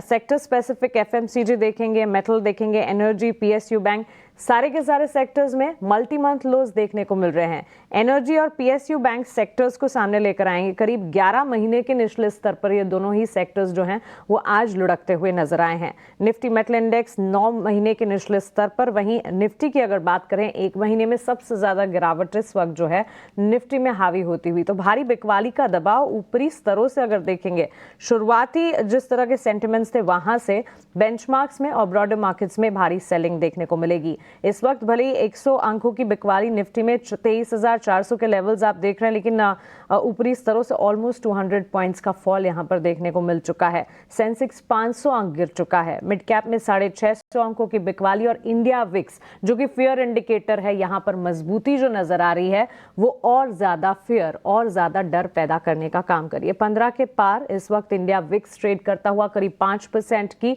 तेजी नजर आ रही है। एडवांस डिक्लाइंस में डिक्लाइंस का पलड़ा भारी 4% की तेजी 15 के लेवल्स के ऊपर हम देख रहे हैं इंडिया विक्स में कामकाज। अगर आप हीट मैप को देखेंगे और स्टॉक स्पेसिफिक एक्शंस को देखेंगे, जहां पर लॉन्ग्स बिल्टअप हो रहे हैं, उस लिस्ट में सिर्फ आईटी सेक्टर से जुड़े कुछ चुनिंदा प्लेयर्स नजर आएंगे, जैसे एलटीआई, माइंडट्री, टेक महिंद्रा, पर्सिस्टेंट सिस्टम, एम्फासिस, इन्फोसिस, HCL टेक्नोलॉजीज, कोफोर्ज। इसके अलावा कंजम्पशन की लिस्ट में नेस्ले एक अकेला खड़ा है और साथ ही मैरिको में भी कुछ हद तक लॉन्ग्स बिल्टअप होते हुए नजर आ रहे हैं। लेकिन इसके ठीक सामने अगर आप शॉर्ट बिल्टअप यानी कि ताज़ा बिकवाली के मैप को देखेंगे, ढेर सारे काउंटर्स, ढेर सारी स्क्रिप्ट्स आपको नजर आएगी, जिसमें फार्मा भी शामिल है, जिसमें ईएमएस प्लेयर्स भी शामिल हैं, डिक्सन टेक्नोलॉजीज, अपोलो हॉस्पिटल जैसे काउंटर्स हैं। लाइफ इंश्योरेंस प्लेज में भी आज बिकवाली का दबाव देखने को मिल रहा है। पेन स्टॉक्स हैं और फॉर चेंज हम देख रहे हैं एक्सचेंज एंसरी से जुड़ी हुई जो कंपनियां हैं वहां पर भी आज गिरावट हावी होती हुई नजर आ रही है। बहरहाल गिरावट है और इस गिरावट में स्ट्रॉन्ग कैंडिडेट्स भी शामिल हैं। कोरोमंडल इंटरनेशनल, चंदन गुड मॉर्निंग, इससे शुरुआत करना चाहूंगी। वैसे ये स्टॉक परफॉर्म करता है और one of the strong candidates माना भी जाता है। इनफैक्ट पिछले 1 महीने में अगर देखें तो परफॉर्मेंस मजबूती की तरफ ऑलमोस्ट 10% के गेन्स हैं। आज बाजार की गिरावट के साथ ये भी स्टॉक गिरता हुआ, लेकिन इन लेवल्स पर जिनकी एग्जिस्टिंग पोजीशंस हैं उनके लिए राय क्या होगी? जी मानसी जी नमस्कार। देखिए बाजार में सेलिंग प्रेशर कंटिन्यू है, lower top lower bottom continuously बन रहे हैं और इंडेक्स से ज्यादा मिड कैप स्मॉल कैप में भी सेल ऑफ देखने को मिल रहा है। Coromandel one of the strongest counter है, जिनके पास है उनको तो यही सलाह रहेगी कि एक बार बुक करें, वापस नीचे आए तो ले। हालांकि स्ट्रॉन्ग काउंटर है, हम डिप में खरीदारी की सलाह देंगे, but as of now market structure थोड़ा बिगड़ा है तो स्ट्रॉन्ग काउंटर भी ऊपर के लेवल पे होल्ड नहीं कर पाएगा। तो सलाह ये रहेगी कि एक बार बुक करें और वापस नीचे में 1850 की तरफ आता है तो अगेन रीएक्यूमुलेट और अगेन पोजीशन एड करने की सलाह रखेंगे। फिलहाल एक बार निकलने के बारे में सोचा जा सकता है, लेकिन स्ट्रॉन्ग कैंडिडेट है कोरोमंडल इंटरनेशनल 1918 के लेवल्स पर, और ये स्टॉक जो है 1600-1700 से छोटी अवधि में ही 1918 के लेवल्स तक टच करता हुआ देखने को मिला है। सो इस पर नजर जरूर रहनी चाहिए। कमजोर बाजार में कमजोरी है, लेकिन otherwise it's a strong candidate. Volume buzzing momentum Tata Elxsi, TCS, LTI, Mindtree जैसे स्टॉक्स में नजर आ रहा है। और इसके विपरीत अगर आप देखेंगे बिकवाली का दबाव कई सारे प्लेयर्स और कई सारे सेगमेंट्स में देखने को मिला है। कुणाल, आपसे जानना चाहेंगे, इस वक्त अगर आप देखें ऑटो पैक में भी, चाहे ऑटो हो, ऑटो एंसलरी हो, शुरुआती हल्के फुल्के मोमेंटम के बाद इस वक्त अगर अगर आप देखें Bajaj auto, Maruti, hero MotoCorp, इस सारे स्टॉक्स में कमजोरी के साइंस नजर आ रहे हैं। इस पर राय क्या होगी? क्या डाउनसाइड और ज्यादा विजिबल आपको नजर आती है? कल जितने भी स्टॉक की बात कर रहे हैं हम लोग, मारुति है या महिंद्रा एंड महिंद्रा है, आप देखिए मोस्टली सारे के सारे स्टॉक में फिलहाल टाइमिंग के लिए एक करेक्शन देखने को मिल रहा है। अब ये करेक्शन नहीं है, ये एक प्रॉफिट बुकिंग बोल सकते हैं या तो एक डाउन साइड बोल सकते हैं, क्योंकि ओवरऑल अभी मार्केट का जो सेंटीमेंट है लोअर लेवल का है। इसमें अगर मैं मारुति की बात करूँ तो मारुति जिस लेवल पे फिलहाल ट्रेड कर रहा है, यहाँ से फर्दर गिरावट हमें देखने को मिल सकती है, लेकिन ये ट्रेडिंग के लिहाज से ही होगा, ये पोजिशनल के लिहाज से नहीं होगा। फिलहाल स्टॉक 11,660 के अराउंड ट्रेड हो रहा है। उसका जो पाइवट लो है, यानी कि पिछले 4-5 दिनों का जो लो था वो 11,673 था, उसके नीचे स्टॉक ट्रेड कर रहा है। मुझे लग रहा है कि यहाँ पे एक शॉर्ट कैंडिडेट मारुति बन सकता है। प्रेजेंट लेवल शॉर्ट करके चलने की सलाह रहेगी। ऊपरी लेवल की अगर मैं बात करूँ तो 11,800 का एक अच्छा खासा रेजिस्टेंस है। 11,800 के एसएल के साथ आप यहाँ पे शॉर्ट करके चलिए। टारगेट की बात कर लेते हैं तो 11,500 का पहला टारगेट है, और वो जैसे ही ब्रेक होता है 11,375 का भी टारगेट हमें इंट्राडे में देखने को मिल सकता है। तो ओवरऑल जो वॉलेटिलिटी है, नेगेटिव सेंटीमेंट है, मुझे लग रहा है कि उस सेंटीमेंट के बेस पे मारुति में भी एक नेगेटिव मोमेंटम आज हमें देखने को मिल सकती है। चलिए, ये राय इस वक्त बनती हुई ऑटो पैक पर और मारुति सुजुकी पर एक टेक। हैवीवेट रिलायंस को एक बार पुल अप करेंगे चंदन। इनफैक्ट कोविड लेवल्स से अगर हम देखें तब जिस तरह का ब्लड बाथ मार्केट में देखने को मिला था, उसके ठीक बाद रिलायंस के लिए वैल्यूएशन चीपेस्ट नजर आ रहे हैं। और इन दिनों ऑफ कोर्स पिछले पूरे साल में भी रिलायंस ने परफॉर्म नहीं किया, लेकिन ब्रोकरेज के पॉजिटिव रिपोर्ट्स 2025 के लिए रिलायंस पर आते हुए अब दिखने को मिले हैं। उनका ये भी कहना है कि हो सकता है कि आने वाले दिनों में पर्टिकुलरली FY25 और इनफैक्ट 2025 की बात करें तो स्टॉक में परफॉर्मेंस नजर आ सकती है। क्या राय होगी यहाँ पर? बिकॉज अंडर परफॉर्मेंस देखने को मिली थी निफ्टी के मुकाबले। अगर आप देखें कैलेंडर ईयर 24 में 15% टूटा था ये स्टॉक। जी, आप रिलायंस की बात कर रहे हैं। देखिए, स्ट्रक्चर रिलायंस का ऑलरेडी थोड़ा सा प्रेशर में है, कंटिन्यूसली काफी वीक से lower top lower bottom formation बना रहा है। अभी 2-3 वीक में रिकवरी हुई थी, बट 1270 के ऊपर नहीं टिका, वापस सरेंडर हुआ है। तो कहीं ना कहीं एक रेंज बाउंड हो जाएगा, नीचे में 1220, ऊपर में 1270, तो हमें इस रेंज को ट्रेड करना पड़ेगा। साइंस है, ब्रोकरेज पॉजिटिव रिपोर्ट्स आना शुरू जरूर हुए, लेकिन मार्केट का टेक्सचर ही इतना वीक है कि हैवी वेट्स भी इस वक्त संभाल नहीं पा रहे हैं। कुणाल, कंजम्पशन स्पेस जिस तरह से परफॉर्म कर रहा है, पिछले कुछ दिनों में हमने कंजम्पशन से जुड़ी कुछ तमाम रिपोर्ट्स भी देखी हैं, और पर्टिकुलरली डाबर मैरिको के अपडेट्स भी अगर देखें, कंजम्पशन बास्केट में अपडेट्स पॉजिटिव देखने को मिले। नतीजों से ठीक पहले इन अपडेट्स पर भी फोकस रहता है। और इसी के साथ साथ ITC, डाइवर्सिफाइड FMCG इनफैक्ट कहा जाता है, इस स्टॉक पर भी एक फोकस होना चाहिए, क्योंकि ब्रोकरेज टेक ITC पर भी आए हैं। क्या राय होगी ITC? ताज़ा खबरों की अगर माने तो क्लियरली ब्रोकरेजेस का मानना है कि इस स्टॉक में भी मूवमेंट देखने को मिल सकती है। आज 444 के लेवल्स पर 1.25% के गिरावट का ट्रेंड है। कल नो डाउट ITC में आने वाले दिनों में एक बहुत ही बढ़िया सी मोमेंटम देखने को मिल सकती है। नाउ ITC का जो बिजनेस स्प्लिट हुआ है, डीमर्ज हुआ है, आई थिंक वो वैल्यू अनलॉकिंग को लेके ही हुआ है, क्योंकि आप देखिए एक तरफ सारे के सारे hotel counters all time high के पास आ चुके हैं, अच्छे खासे ब्रेकआउट हमें देखने को मिले हैं। वहीं पे ITC देखने जाए तो थोड़ा सा अंडर परफॉर्मेंस है। तो यही इन्वेस्टर को वैल्यू अनलॉकिंग का अगर सबसे अच्छा बेनिफिट मिलता है तो इसके बाद मिलेगा, 6 तारीख के बाद आपको देखने को मिलेगा। अभी फिलहाल अगर हम सिर्फ और सिर्फ ITC की बात करें, 445 के अराउंड स्टॉक ट्रेड कर रहा है, एक अच्छे खासे सपोर्ट के साथ ट्रेड कर रहा है। लोअर लेवल पे सपोर्ट आ रहा है 435 का, 430 का। पहले भी सेम लेवल का सपोर्ट लेके स्टॉक ने एक अच्छी खासी मोमेंटम हमें दिखाई थी। मेरा मानना है कि यहाँ पे खरीदारी करके चलने की सलाह बनेगी। लोअर लेवल पे 435 नहीं, सेफर साइड 430 का हम यहाँ पे एसएल मेंटेन करके चलेंगे। टारगेट की बात कर लेते हैं, 464 का पहला टारगेट होगा। जैसे ही ये लेवल क्रॉस करेगा, ऊपरी लेवल पे 480 तक के भी लेवल हमें यहाँ पे देखने को मिल सकते हैं। तो मोटा मोटी जो व्यू है यहाँ पे पॉजिटिव साइड का ही बन रहा है। लॉन्ग पोजीशन क्रिएट करके चला जा सकता है। हफ्ते के आखिरी ट्रेडिंग सेशन पर हम खड़े हैं, और अगर बाजार को या पूरे के पूरे हफ्ते को सम अप करने की कोशिश करें, महज मंगलवार का दिन रहा जबकि बाजार में एक रिकवरी, लेकिन बड़ी ही फ्रजाइल रिकवरी वो भी देखने को मिली। इसके अलावा हर दिन हमने देखा कि बाजार में गिरावट का ट्रेंड जो है लगातार बढ़ता ही गया और फ्राइडे सेशन इनफैक्ट इस गिरावट में सबसे ज्यादा हावी होता हुआ।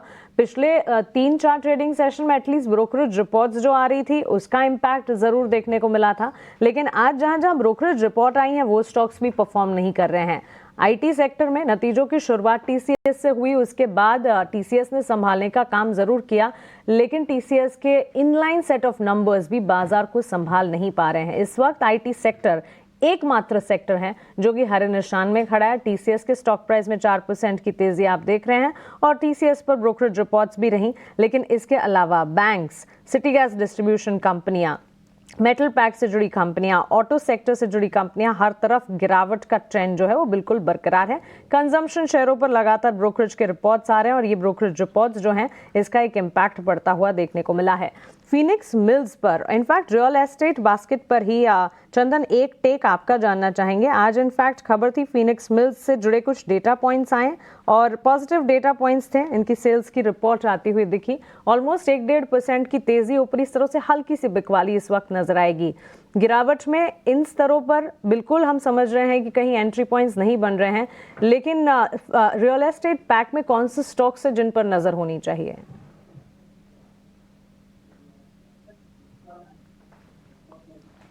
चंदन प्लीज अनम्यूट योरसेल्फ। जी बिल्कुल, मार्केट में गिरावट है और इस मार्केट की गिरावट में रेट सेंसिटिव काउंटर्स को पिक करना काफी टफ रहेगा। अब देखोगे लगातार यहाँ पे लोअर टॉप लोअर बॉटम के सीक्वेंस बन रहे हैं, तो एज ऑफ नाउ तो मैं अवॉइड करना चाहूंगा, बट यस यदि मेरी प्रेफरेंस चाहोगे तो मैं ओबेरॉय रियल्टी को पिक करना चाहूंगा। थोड़ा और बॉटम होके कहीं ना कहीं संभले तो ओबेरॉय रियल्टी एक ऐसा काउंटर हो सकता है जहाँ पे रिकवरी आती है तो मार्केट में फास्ट आएगी, क्योंकि मेजर ट्रेंड पॉजिटिव है, मार्केट की वजह से वहां पे करेक्टिव मूव देखने को मिला।